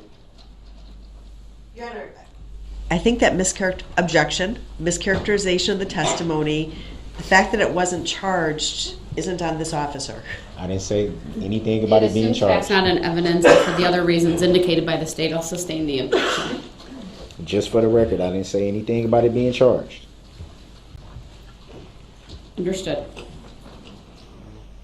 My ruling stands, even with that. So would it be fair to say that in both interrogations you gave different reasons why the detainee was being detained? The explanations that I explained to you did change. However, again, the domestic was not known at the time, so that circumstance changed a bit. That became something that was of importance to us. Domestic abuse is taken seriously. And again, there was more knowledge about the parade.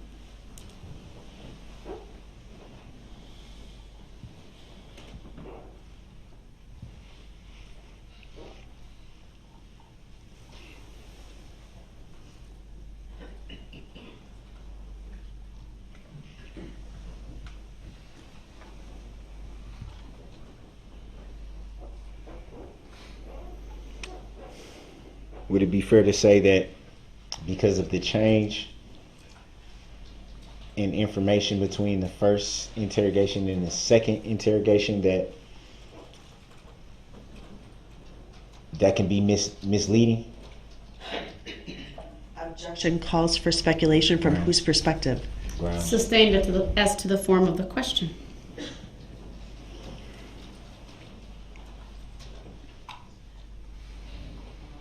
is it fair to say that someone who is being detained would perceive that as being misleading when there's two different reasons why they're being detained that was told to them? Objection, speculation. This witness cannot know what is in Sustained. someone else's mind. Calls for speculation.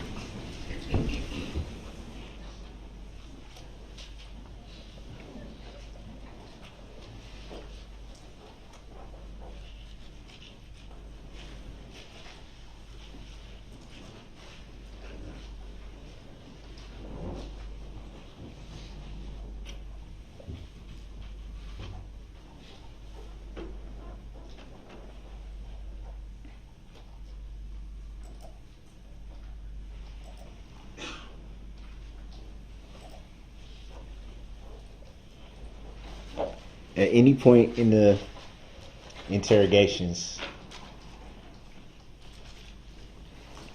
did you knowingly lie about the information that you had? There was information I withheld from you, yes. So it'd be fair to say that you lied. Objection mischaracterizes this Grounds. officer's answer. It's argumentative, sustained as to the form of the question. Just for the record, there is a point in there where you Sustained Stated as to that the he form of lied. the question. why did you continue to withhold information repeatedly? I guess at which point?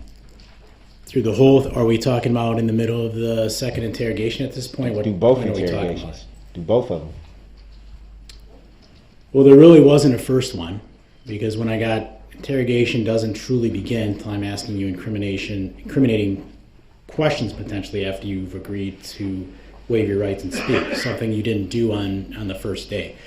On the second one, quite honestly, it goes back to what I've stated in my earlier testimony. I wanted to make sure the information I was getting from you was truthful. I wanted to make sure that I didn't lead you down a path of potential lies. And third, quite frankly, Mr. Brooks, I didn't believe if I gave you the information you were going to tell me anything. You made reference to the first interrogation saying that there was no waiver of that interrogation. Objection. I'm referring to what he just said at the beginning of the answer. I'm going to sustain the objection. Next question. Grounds for the sustain. Next question. Grounds for the sustain, Your Honor. Next question. So I can't get no grounds. Okay.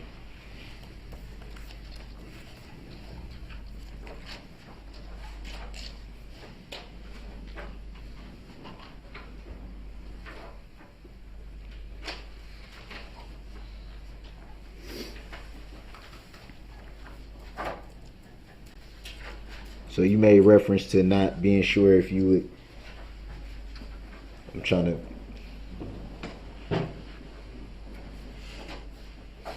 remember exactly what you said. You wasn't sure if you were going to get the information you were seeking? Correct. And is that what led you to lie about the information you knew? Objection mischaracterizes the testimony. Grounds. It's argumentative, sustained.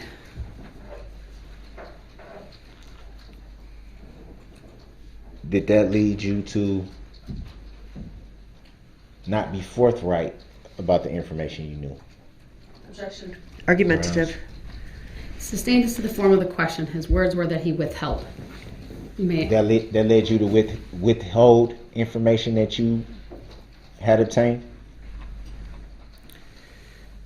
I'm sorry, did what part with all that? Can you restart the question? Because you were not sure if you were going to get the information you were seeking, that led you to withhold information that you had obtained. Well, again, as I've stated in prior testimony, strong part of the reason I withheld information is I wanted to gauge how honest and truthful you would be. I think it's important to note you lied to me, and this was proven by evidence about your mother owning a vehicle. You know, you lied about coming out here in a tan, possible Kia. So there were lies that were told at this point. You lied about being body slammed by officers. That was later proven to be not true. Advise the jury of a couple different things at this point. Obviously, ultimately, the juror will determine the credibility of all witnesses and the weight of the testimony to give for any witness. So whatever any person's opinion about the testimony or previous statements or information from another individual, I'm telling you, is not evidence. You need to determine for yourselves what the facts are in this case. And the other thing I want to remind the jury of is that an accused has the right to remain silent, and when that silence cannot be used against him, since there was a comment earlier. To the extent that it was commented on, I'm going to instruct the jury to disregard that as well. Go ahead. I'm sorry, continuing. So it just was that. It's narrative at this point. He's going to ask his next question. Okay. If the state needs to redirect, they will.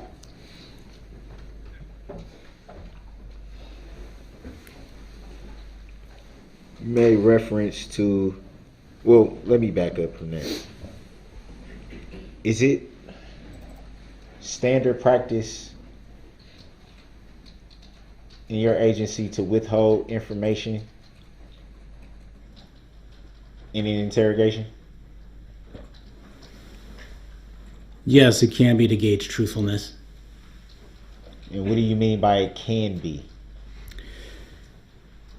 So obviously, so a person understands what's going on, you'll give them the basics of why you want to question them, but you're never going to tell them every detail because you want to see if they're being truthful. You want to see what details come out.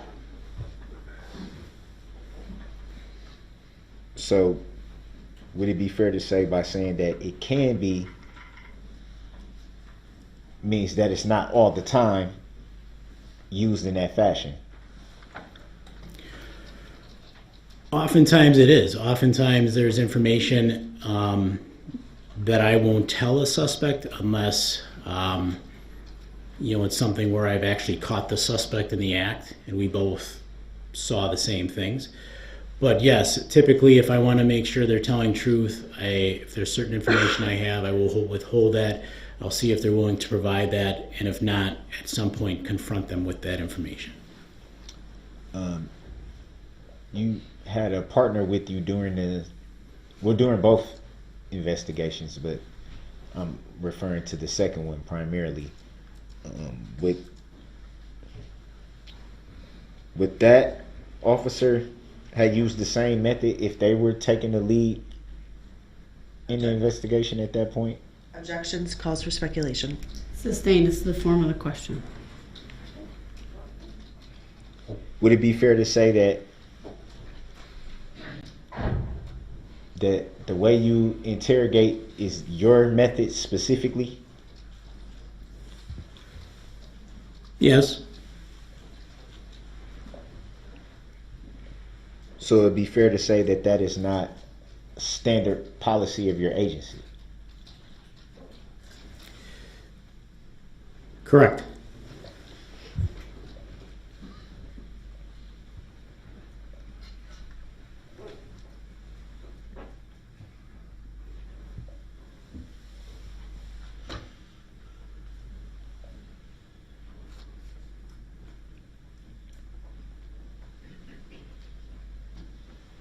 You made reference to the suspect's family. Specifically, I'm referring to the children. How were you able to come into the knowledge of the suspect's children? I believe I asked you about him. I'm referring specifically to where they lived at the time of the incident. That was information that came afterwards. Well, actually, I don't recall. I don't remember if you told me specifically where your older daughter lived that day or not. Will we be fair to say we saw a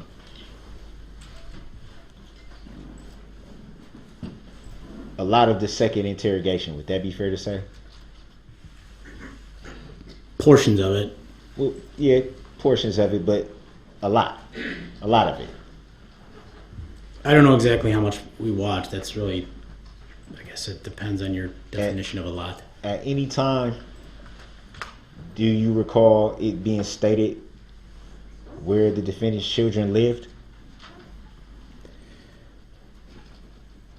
Not that I can recollect watching today.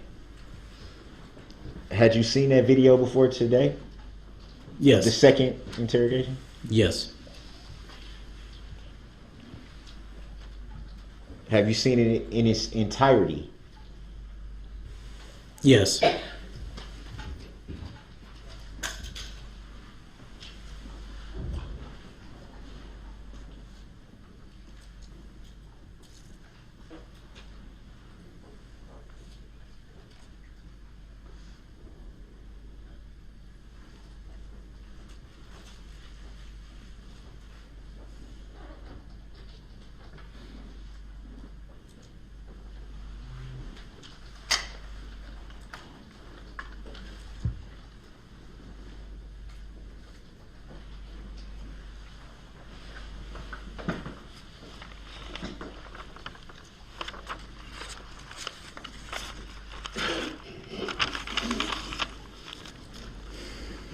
Do you recall? Well, scratch that.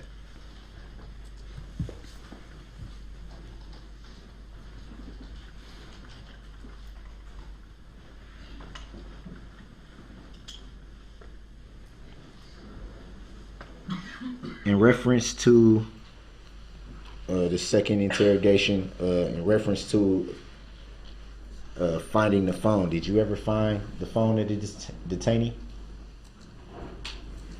You asking if I personally did? Yes.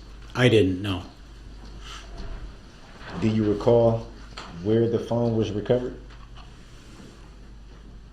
In your vehicle. When you say your vehicle, who are you referring to? Your mother's red Ford Escape that you were driving that day. So it'd be fair to say it wasn't my vehicle, as you stated. Grounds. Sustained as to the form of the question.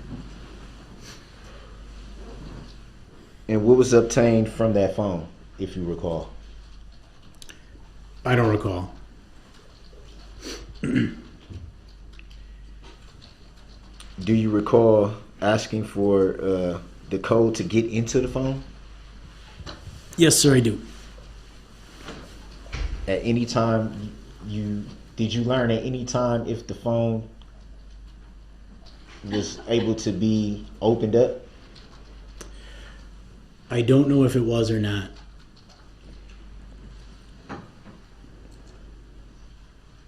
So what would be your reason to ask about the phone code if you didn't intend to open it up? Objection mischaracterizes the testimony. Grounds. Sustained as to the form of the question. Did you yourself intend to inspect the phone? No. So why would you ask for the code? Well, because for the purpose of the investigation, we have people that are trained in doing that types of thing, getting into the phone, downloading the digital evidence, if they're able. So having the code would assist them in being able to do that when that time came. And do you recall if it was more than one phone that you were attempting to access? Yes. Did you ask for the code for, well, back up. How many phones were you seeking to gain access to? I believe it was 2. And do you recall asking for the code for the second phone? Yes. Did you inspect the second phone? Me personally? Yes. No.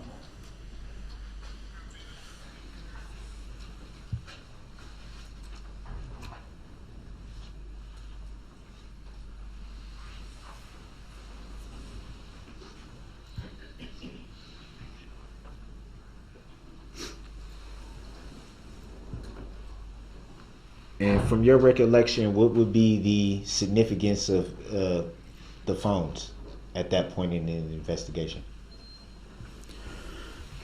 Well, it's really this digital evidence that could be inside. So as it pertains to domestic abuse, it's not known if there's going to be any phone calls between yourself and Ms. Patterson. Some of the data, location data, can be relevant. Although you were arrested in Waukesha, it still helps to show that data as well. So things of that nature. We really don't know what could or could not help us until we try to see what's in there.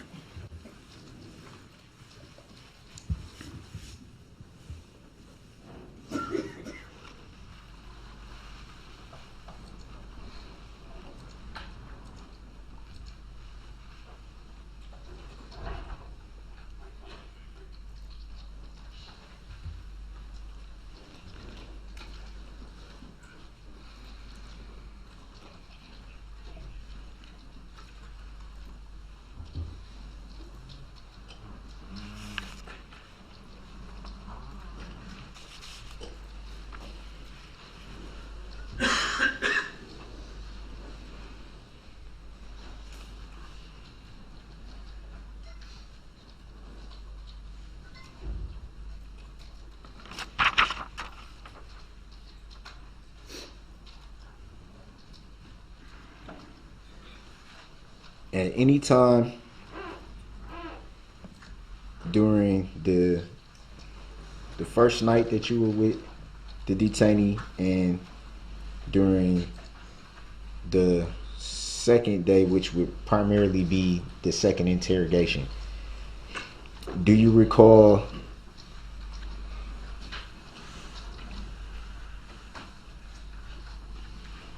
there being any drugs and alcohol in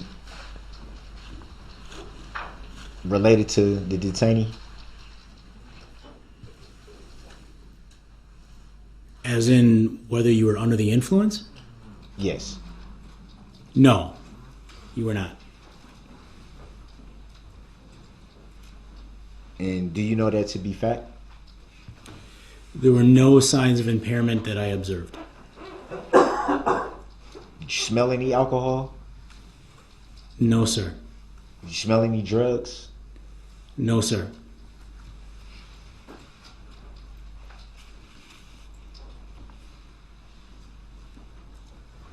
Did you find any alcohol or drugs?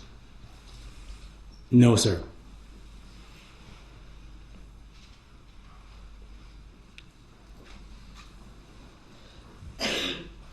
And during both those days, that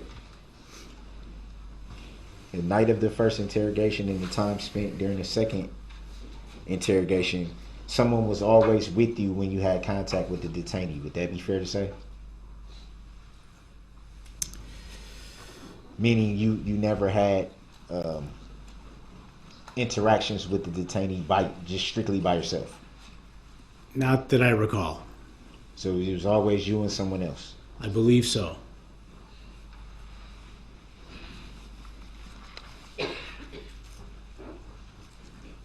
Well, you were always with your partner, though, correct? Well, I mean, he may have used the bathroom at a point. I don't remember. If I was ever alone, it was very short.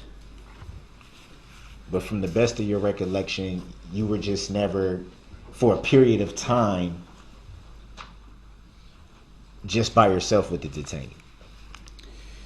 The second day before transport, there was a period of time when Detective Stern stepped out of that interview room at Muskego. And I don't know how long it was just you and I in the room, but that's all I recall.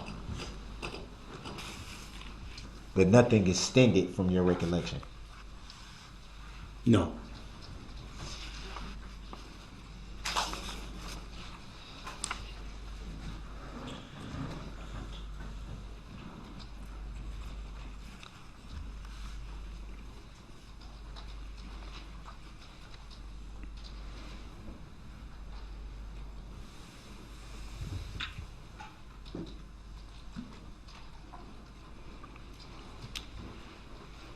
And was it your belief at the time that you were set to conduct the second interrogation that you believe that without the FBI present, the detainee would likely be more willing to speak with you?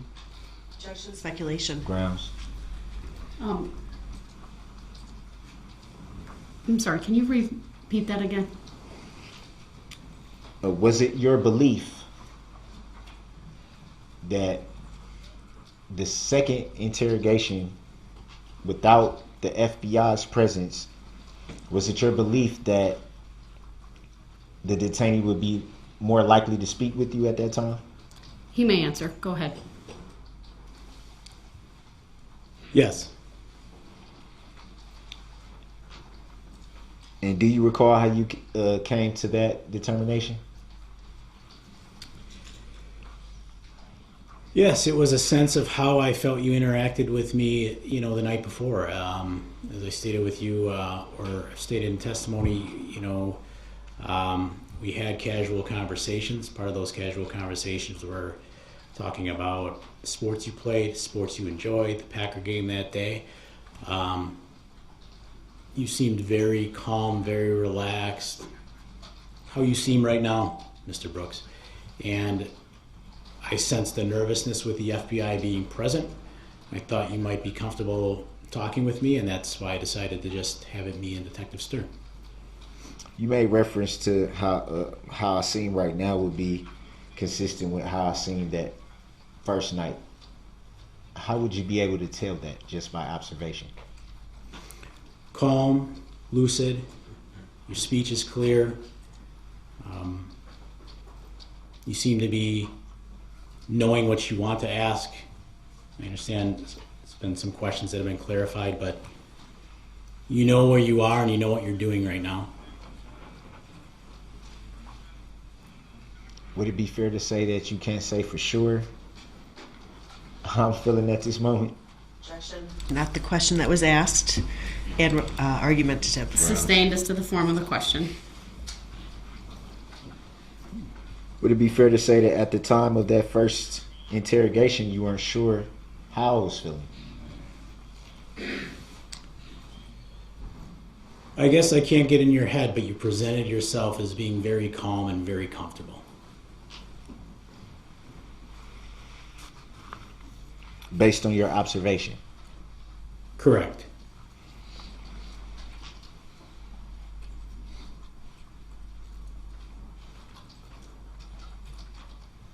Do you yourself have any training in psychology?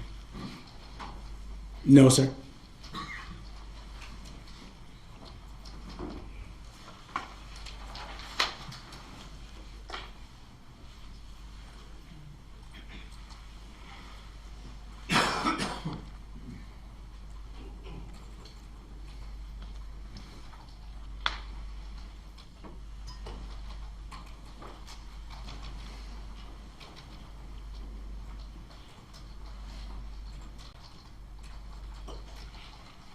And there was a point in the second interrogation when you were attempting to show the detainee a video.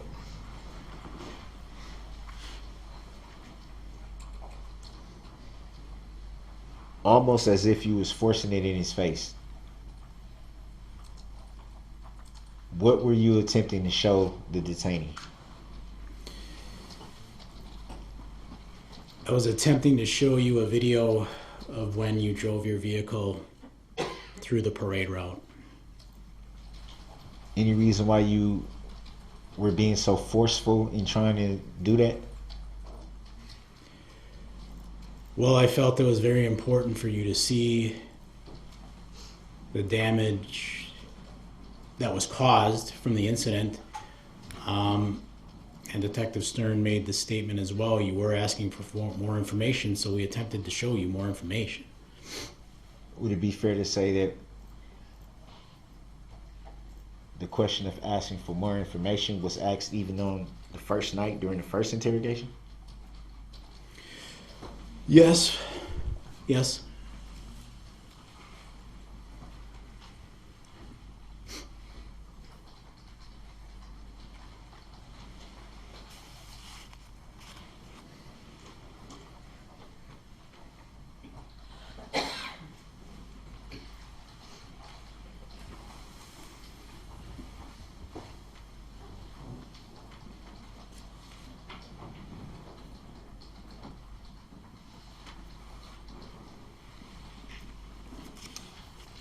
Do you recall making a report of the night that? Let me back up. Do you recall writing a report of your interactions with the detainee on the first night and the second morning? Yes. And did you write the report yourself? So how it's done is I dictate it and then it is typed by someone else. What do you mean by dictated? So there's a phone system that I talk into and it's recorded and then it's later typed. Do you recall who types it? One of our clerical staff, I don't know specifically who it was. So you made reference to a phone. You gestured with your right hand and made a phone, I guess, symbol. So I'm assuming that records what's being said. That'd be fair to say? Yes, when I'm speaking into the phone.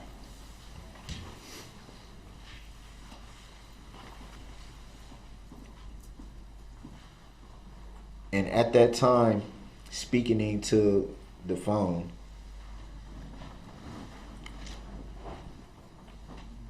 were you stating verbatim? Was it off the top of your head what you remember, or did you? I guess what I'm saying is, did you speak into that phone based on a report that you had already previously written or had obtained? Well, I guess I want to make sure I understand the question. Could you ask it again so I understand? I guess I can be more clear.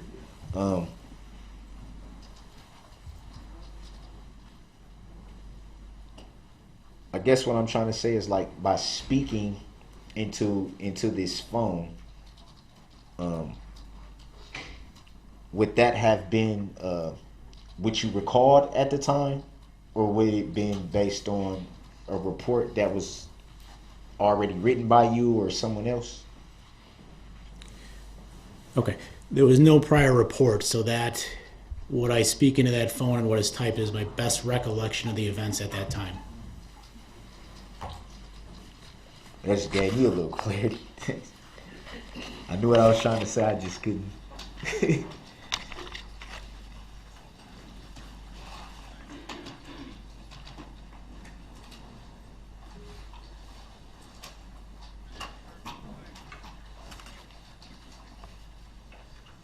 So at that time, when you spoke into the phone, you hadn't yet filed your report at that time.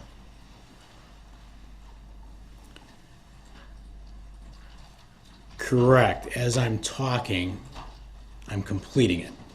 So it goes into a recording and then it's later typed. And then is it filed after being typed? Yeah, eventually it's sent to court. Do you recall if that was, I'm guessing that would be the night of the second interview or sometime after that? Yes, it was the night of the second, after that interview had been completed. After that second interrogation, had you learned any more information additionally that you didn't have during the first and second interrogations? Yes. And did you put that into your report? I believe I did, if it's the one thing I'm thinking of, yes.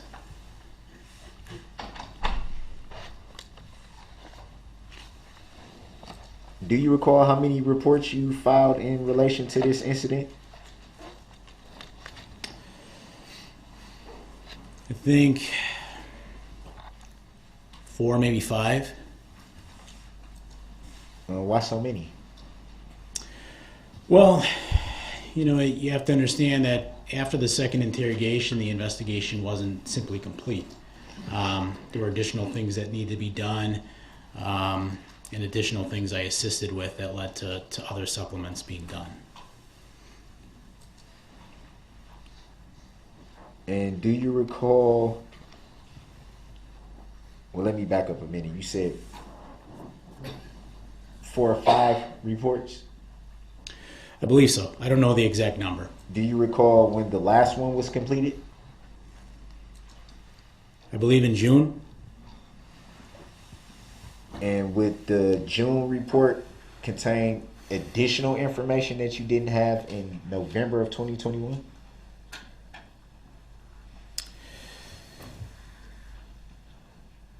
I don't recall either that or clarification. I'd have to see the report, I guess, to know exactly what you were driving at.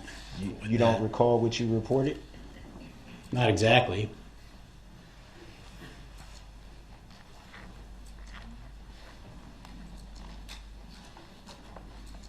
Do you recall what you reported in the second report? Not exactly, no. I believe, I don't want to speculate. So it'd be fair to say you don't recall what you reported in any report except for the first. That is the one that is most clear because it was such a substantial piece of what I did in this investigation. And that was the one when you spoke into the phone and it was recorded and then typed? Well, they were all done the same way. All reports are done the same way.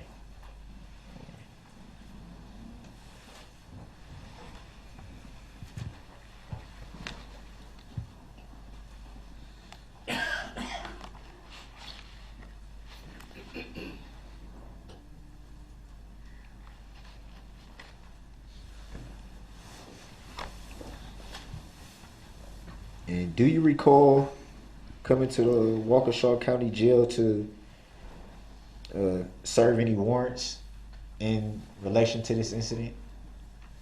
Yes, I do. Do you remember what they were for? Yes, it was a search warrant for your jail property. And do you recall what that jail property was? Property that would have been turned over to the custody of jail when, at the time that you were, so personal belongings. And what would personal belongings refer to exactly? Are you asking, it could be anything you had with you. Are you specifically wanting to know what I seized? Yes. Your red t-shirt that you were wearing on the 21st and 22nd of November, the blue jeans, as well as socks. And do you recall why you needed to seize the clothing? Yes, the determination was made to go back and seize the clothes as it's the items you were wearing during the event. The parade event is what I mean by event. Would that be the only reason why you needed to seize the clothing? There was also possible DNA evidence, but I do not know how that came back. Did you yourself inspect the clothing? I just retrieved it from the property, put it in a bag, and brought it back to the police department. Do you recall if you seized anything else besides the clothing? Not from your property at the jail, I didn't. And do you recall if that was the only time you came to the Waukesha County Jail to serve a warrant? Correct. That's the only time I recall. Do you recall when that was? November 30th, 2021. So roughly about a week after the incident? 9 days.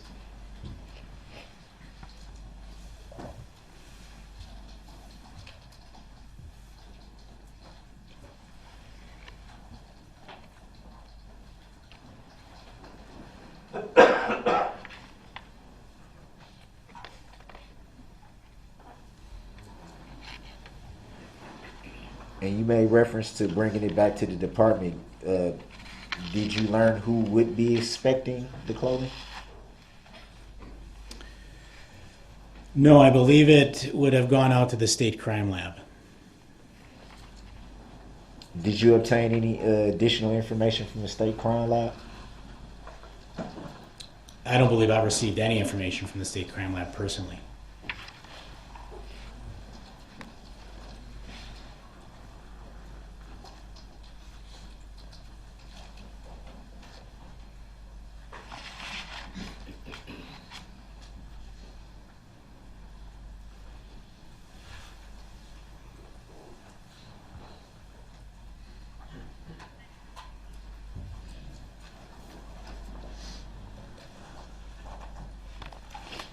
I want to go back a little bit, specifically to the night of the arrest. When did you arrive on scene to Elizabeth Street? Shortly after you had been taken into custody. When you arrived, what did you see? Can't recall exactly. I believe you were already in the back seat of a squad car. So at that time, suspect was already detained. You were detained. Suspect already. Suspect detained. is you, Darrell Brooks. Can you strike that last comment? That was his response. He will stand. And did you do any search of the area at that time? I did not know. And what did you do from that point? At that point, myself and Detective Stern were assigned to follow Specialist Mark Howard, whose vehicle you were ultimately placed in, and follow him to our substation, where you were taken. Do you recall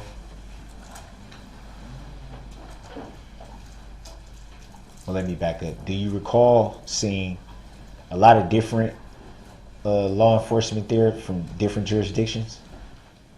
Yes, I do.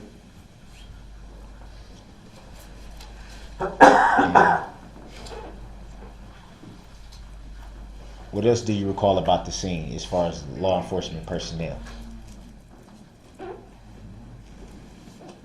Basically just that they were there. Do you recall any weapons being drawn at that point, or? I did not see any officers with weapons drawn when I arrived. There were officers with rifles across their chest, but they were not pointing them at anyone. Any distinct vehicles, to your recollection, utilized by law enforcement? Just squad cars, marked squad cars that I recall. Do you recall seeing a vehicle that was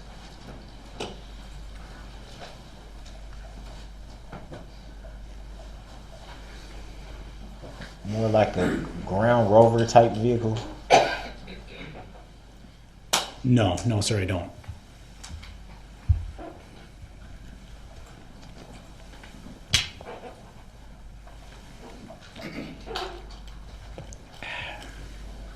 And so once you came to the scene, learned that the suspect was in custody, you followed the other officer to I'm guessing the police station or whatever it was? The substation. Substation, I'm sorry, substation. Yes.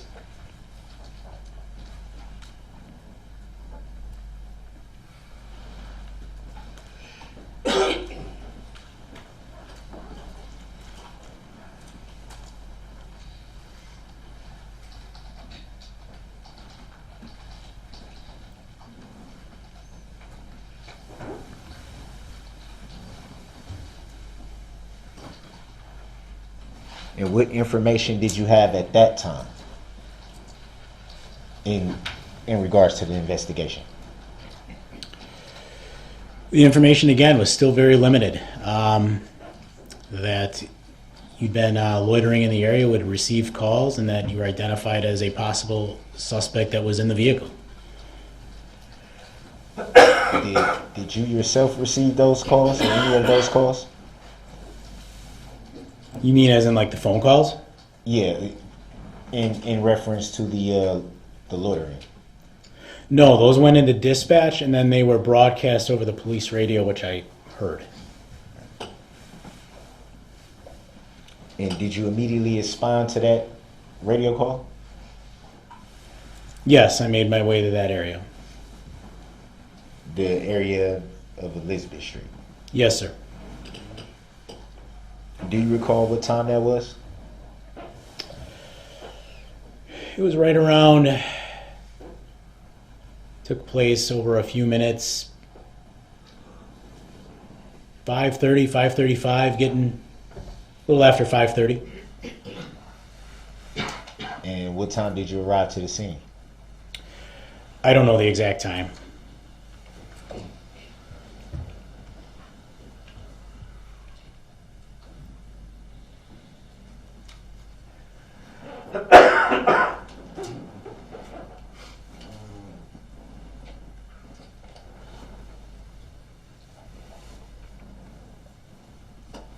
I want to go back to the phone really quick in reference to the phone.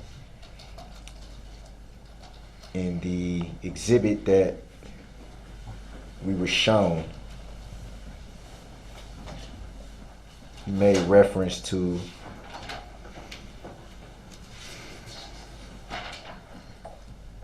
not wanting someone else to claim the phone. Do you recall saying that?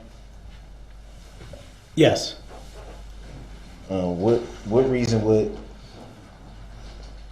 someone else claim a phone that isn't theirs?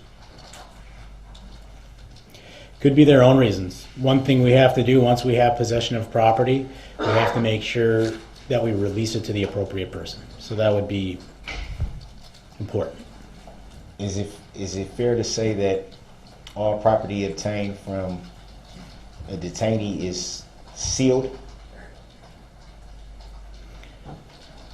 I guess, what do you mean by sealed? Like placed in a sealed bag, pursuant to whoever's the property belongs to, it's sealed. Typically, we would take property and probably put it in a paper or plastic bag. We don't necessarily seal it and then place it in a locker. Would you write on the bag who the property belongs to? Well, if it's personal property and it's going to be returned, it would go in a locker, typically that's associated with their cell. But if it's evidence, it would go, to a different place. It depends on the type of property you're talking about. Would it be some type of identifying something to identify the property to the owner of the property? Yes.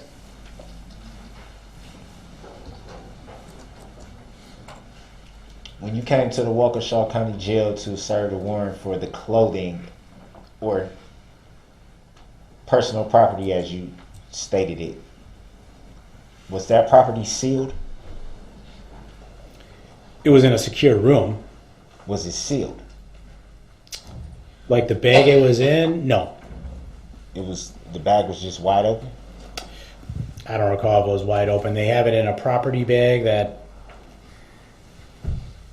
I don't remember the exact conditions of it. Did it have any identifying name on it, or a birth date, or? They utilized a system in which they looked up your name, and the bag had a number. The number was associated to your name. So they were able to find it that way. And then, once I got in the bag, I recognized the clothing as your clothing.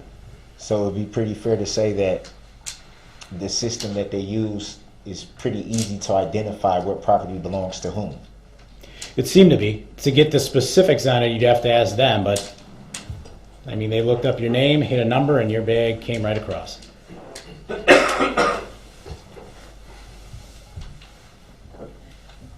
Does your agency use a similar method? No. And what method does your agency use to identify property? My agency would simply, well, we're not a large county jail, so we only hold about 5-6 people at a time. We would take personal property, put it in a paper bag, put that paper bag in a locker that typically would correspond with the cell number that you were placed in. And then your property would also be documented on an electronic form, so we knew it belonged to you. You made reference to not being a large county jail. Are you referring to the holding station? Our standard department that we're back in now has a municipal lockup. Correct. It's very small. So it'd be the holding station. They call it the police station, the booking room. Police station, substation, holding station. Yeah, correct.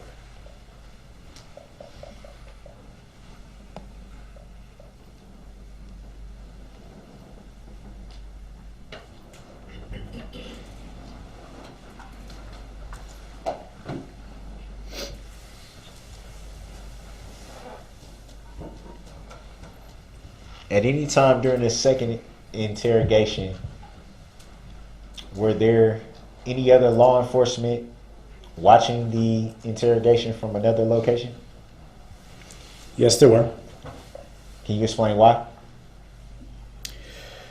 Well, again, the FBI was present in a different room because we still did not know whether there was a terrorist nexus to this incident at that point. Is that the only other law enforcement that was watching the interrogation?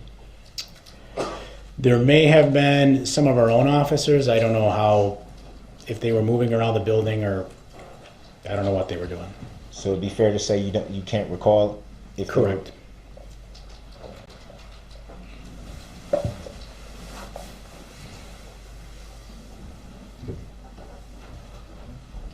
If at that time there was still uncertainty about the nature of the incident, to the point that the FBI still were kind of involved at that point, any reason why they wouldn't accompany you and your partner for the second interrogation as they did with the first? Objection relevance. Grounds. Sustained. Relevance, 90611.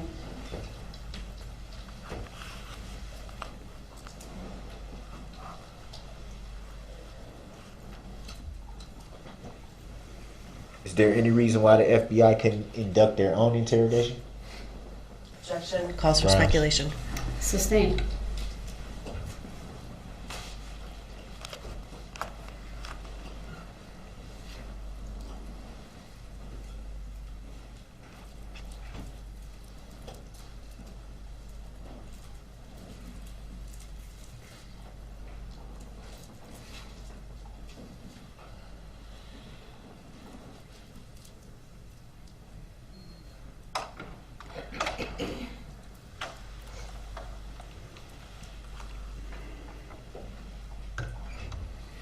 If you knew at that time that you and your partner would be conducting the second interrogation,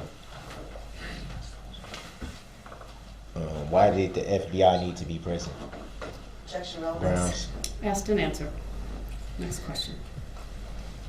Answered? It's sustained. You said asked and answered? You've asked why the FBI was there multiple times. Under 90611, please move on.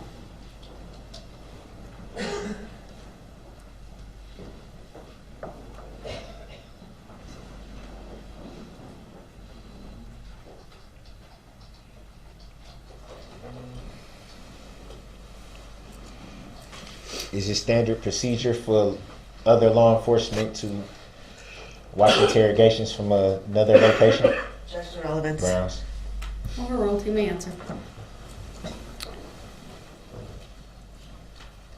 I wouldn't say it's standard, but this wasn't also a standard incident.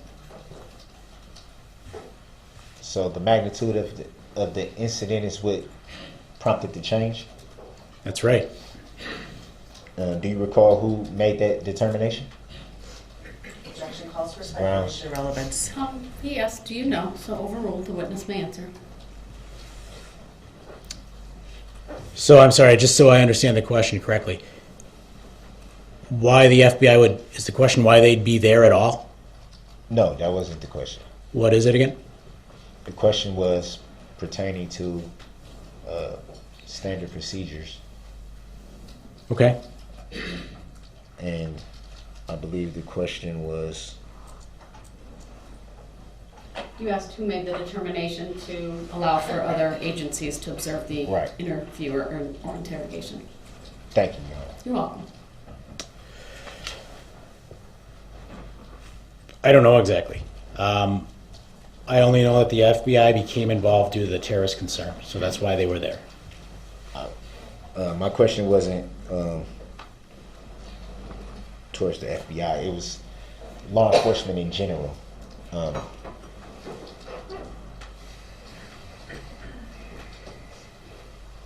Just to give more clarity, the question was, did you know who made the determination for other law enforcement to watch from another location? No.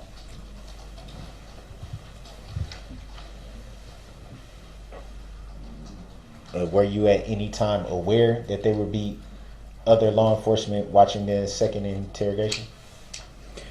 I knew the FBI was coming back, yes.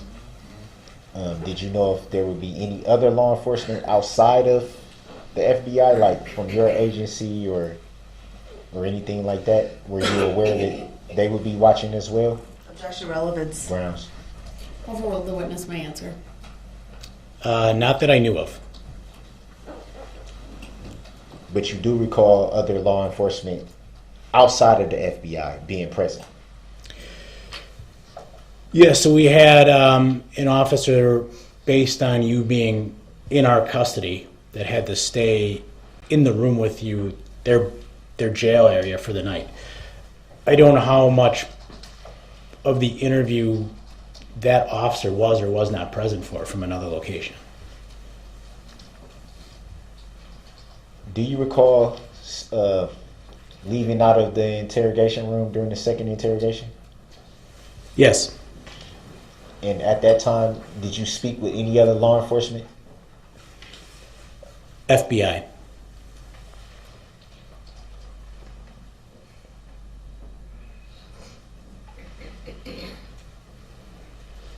And do you recall what those conversations were about? Not specifically, no.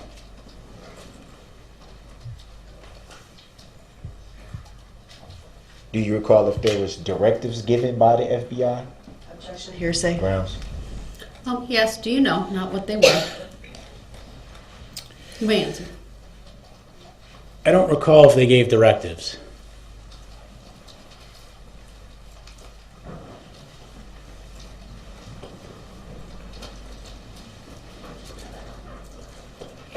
Do you recall your partner stepping out of the interrogation room at any time? Yes. Do you know if they spoke with FBI at that time? If my partner did? Yes. I don't know.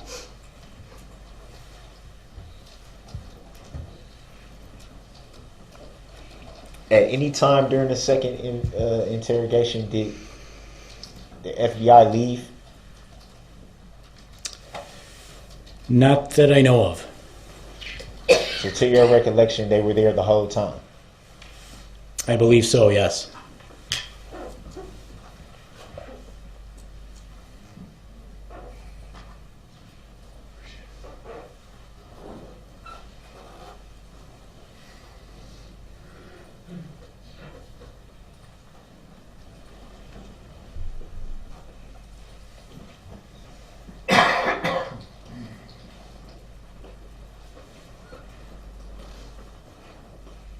And I want to go back to the phone for one quick second. You made a reference to the kind of code on the phone. Do you recall what that was? In reference to the phones that you were intending to access. You talking about, there were two, one of, any one phone specific? You talking about the iPhone? Yeah, the iPhone. I'm sorry. Yes, you gave a pattern code.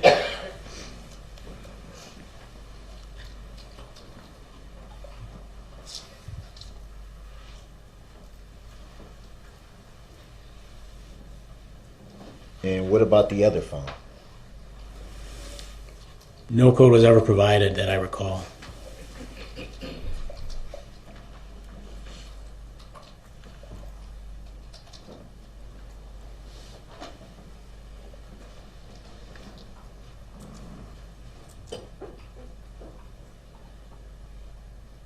And do you recall if those two phones were placed in the evidence?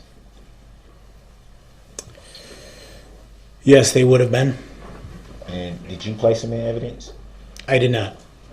Do you recall whom? I do not.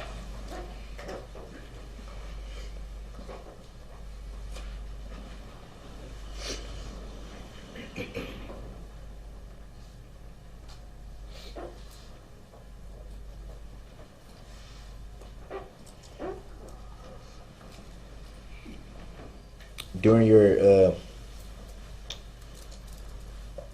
investigation, what? Let me back up. I don't want to say what.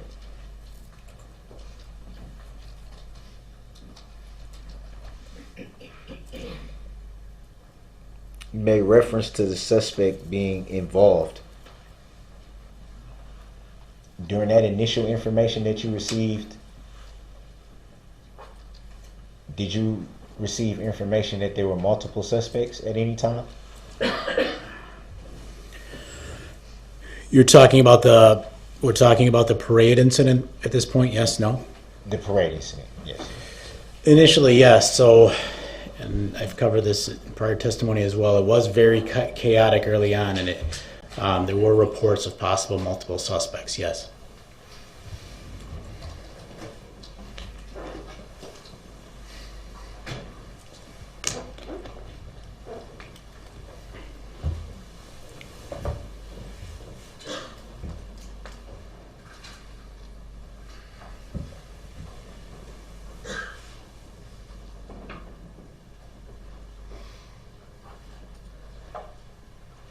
That just about does it. No further questions. How much redirect, if any? I have some, I would think I could get done in 10 minutes. All right, I'm just gonna have my jury stand for a minute. I need one too. And anyone else in the courtroom may do that.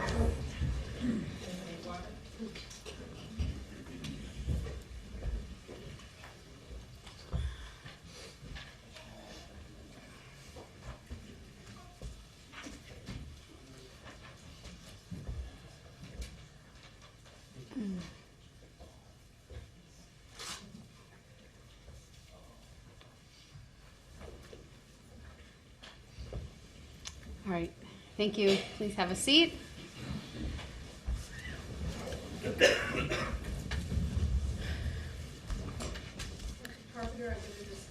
Exhibit 174, which has previously been admitted into evidence. Do you recognize this form?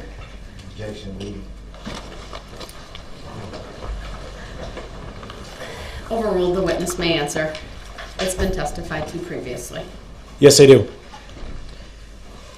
Sir, if you talk to the same person 3 different times while they're in custody, do you have to fill out a separate form each time you talk to them? Objection. Overruled, the witness may answer. 3 times. Yes. Would you have to fill out that top portion of the form each time? Yes. That's all I need for that exhibit. When we talk about, do you recall Mr. Brooks' questioning of you with regard to the recording Objection. made by your cell phone at Waukesha Memorial Hospital during the first meeting with the defendant? Objection. I don't consent to being called that name. Noted, overruled, the witness may answer. Yes, I recall. Are you familiar with the term excited utterance? Yes, I Objection, am. leading. Oh, overruled, the witness may answer. Sorry. What is that? It's It's when an individual, whether it be Mr. Brooks or any individual, begins making statements on their own accord and not response to a question.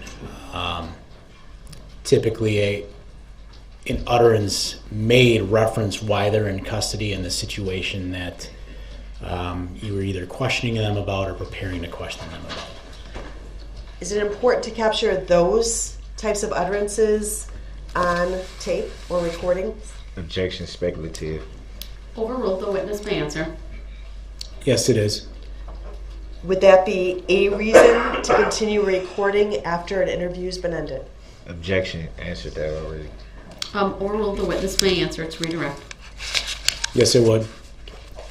With regard to the two phones, you indicated that someone else located the phones in the defendant's car. Is that correct? Yes. And in order to access the contents of a phone, if it's passcode protected, do you need the passcode to enter it? Objection, leading. Overruled, the witness may answer. It makes it easiest. They can, the men that do that, the men and women that do that do have ways around it, but it makes it much more difficult without it. And would it be fair to say that there's not all software can enter into all phones without the passcode? Objection, speculative. Sustained as to foundation. Have you had experience in your position as a detective seizing phones off of defendants? Yes. And have you had opportunities to turn those phones over to your forensic unit to have them analyzed? Yes. When you don't have a passcode or a swipe pattern, have you received those phones back with information that they were unable to be accessed? Objection, asked the form of that already and answered. Overruled, the witness may answer. Yes, I have. So if you're not provided a code or you're provided an incorrect code, there's a possibility, or are you definitely getting into that phone? Objection, speculative. Overruled. No, there is certainly a possibility that we would not be able to access the content. You had talked about on cross-examination your reports that you dictate over a phone line. Do you recall that? Yes. Those you testified were based upon your recollection? Correct. Do you take notes during interviews? Objection, speculative. Overruled. You may answer. Yes, I do. Do you use those notes at all when dictating your report? Yes, I do.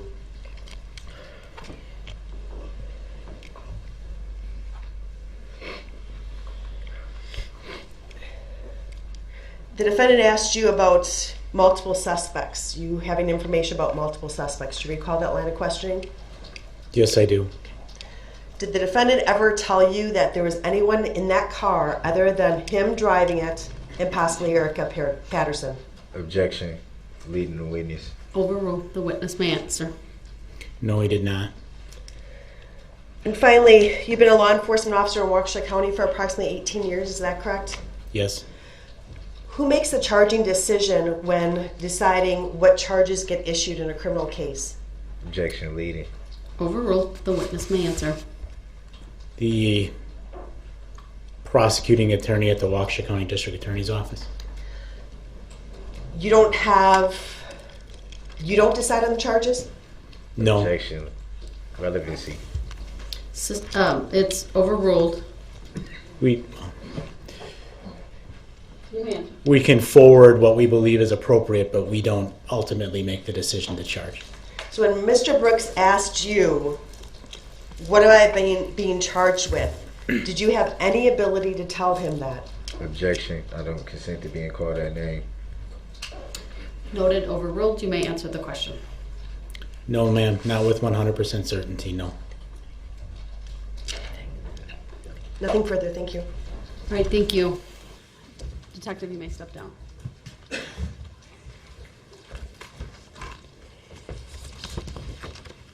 Ladies and gentlemen of the jury, as Detective Carpenter is stepping off, I will read the instruction that I've read to you every day, but it's important that you hear it again. Do not begin your deliberations and discussion of the case until all the evidence is presented and I have instructed you on the law. Do not discuss this case among yourselves or with anyone else until your final deliberations in the jury room. This order is not limited to face-to-face conversations. It also extends to all forms of electronic communications. Do not use any electronic devices, such as a mobile phone or computer, text or instant messaging or social networking sites to send or receive any information about this case or your experience as a juror. If you come in contact with the parties, lawyers, interpreters, or witnesses, do not speak with them. For their part, the parties, lawyers, interpreters, and witnesses will not contact or speak with the jurors. Do not listen to any conversation about this case. Do not research any information that you personally think might be helpful to you in understanding the issues presented. Do not investigate this case on your own or visit the scene, either in person or by any electronic means. Do not read any newspaper reports or listen to any news reports on radio, television, over the internet, or any other electronic application or tool about this trial. Do not consult dictionaries, computers, electronic applications, social media, the internet, or other reference materials for additional information. Do not seek information regarding the public records of any party or witness in this case. Any information you obtain outside the courtroom could be misleading, inaccurate, or incomplete. Relying on this information is unfair because the parties would not have the opportunity to refute, explain, or correct it. Do not communicate with anyone about this trial or your experience as a juror while you are serving on this jury. Do not use a computer, cell phone, or other electronic device, including personal wearable electronics applications or tools with communication capabilities, to share any information about this case.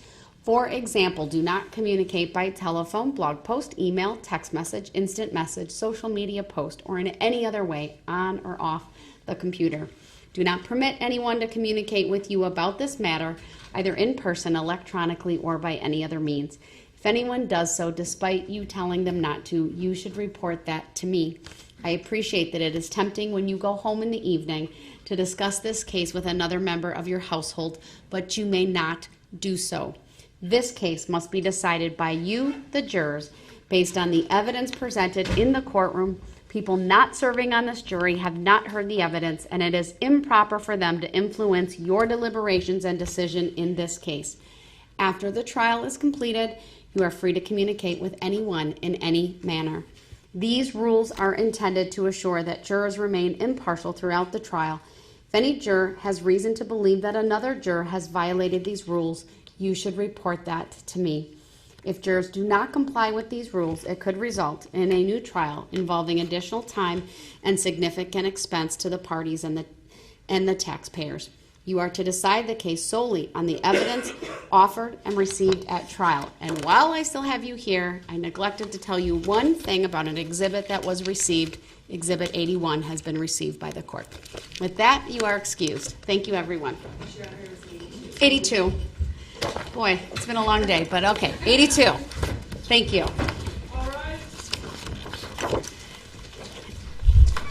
Yep, you're right. 82.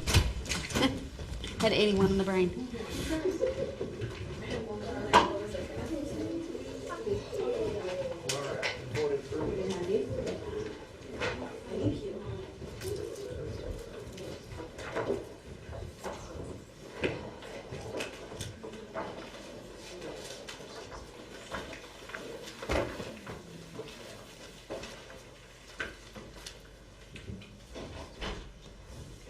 All right, thank you, everyone. We are in recess. We'll see everyone at 8:30 tomorrow morning.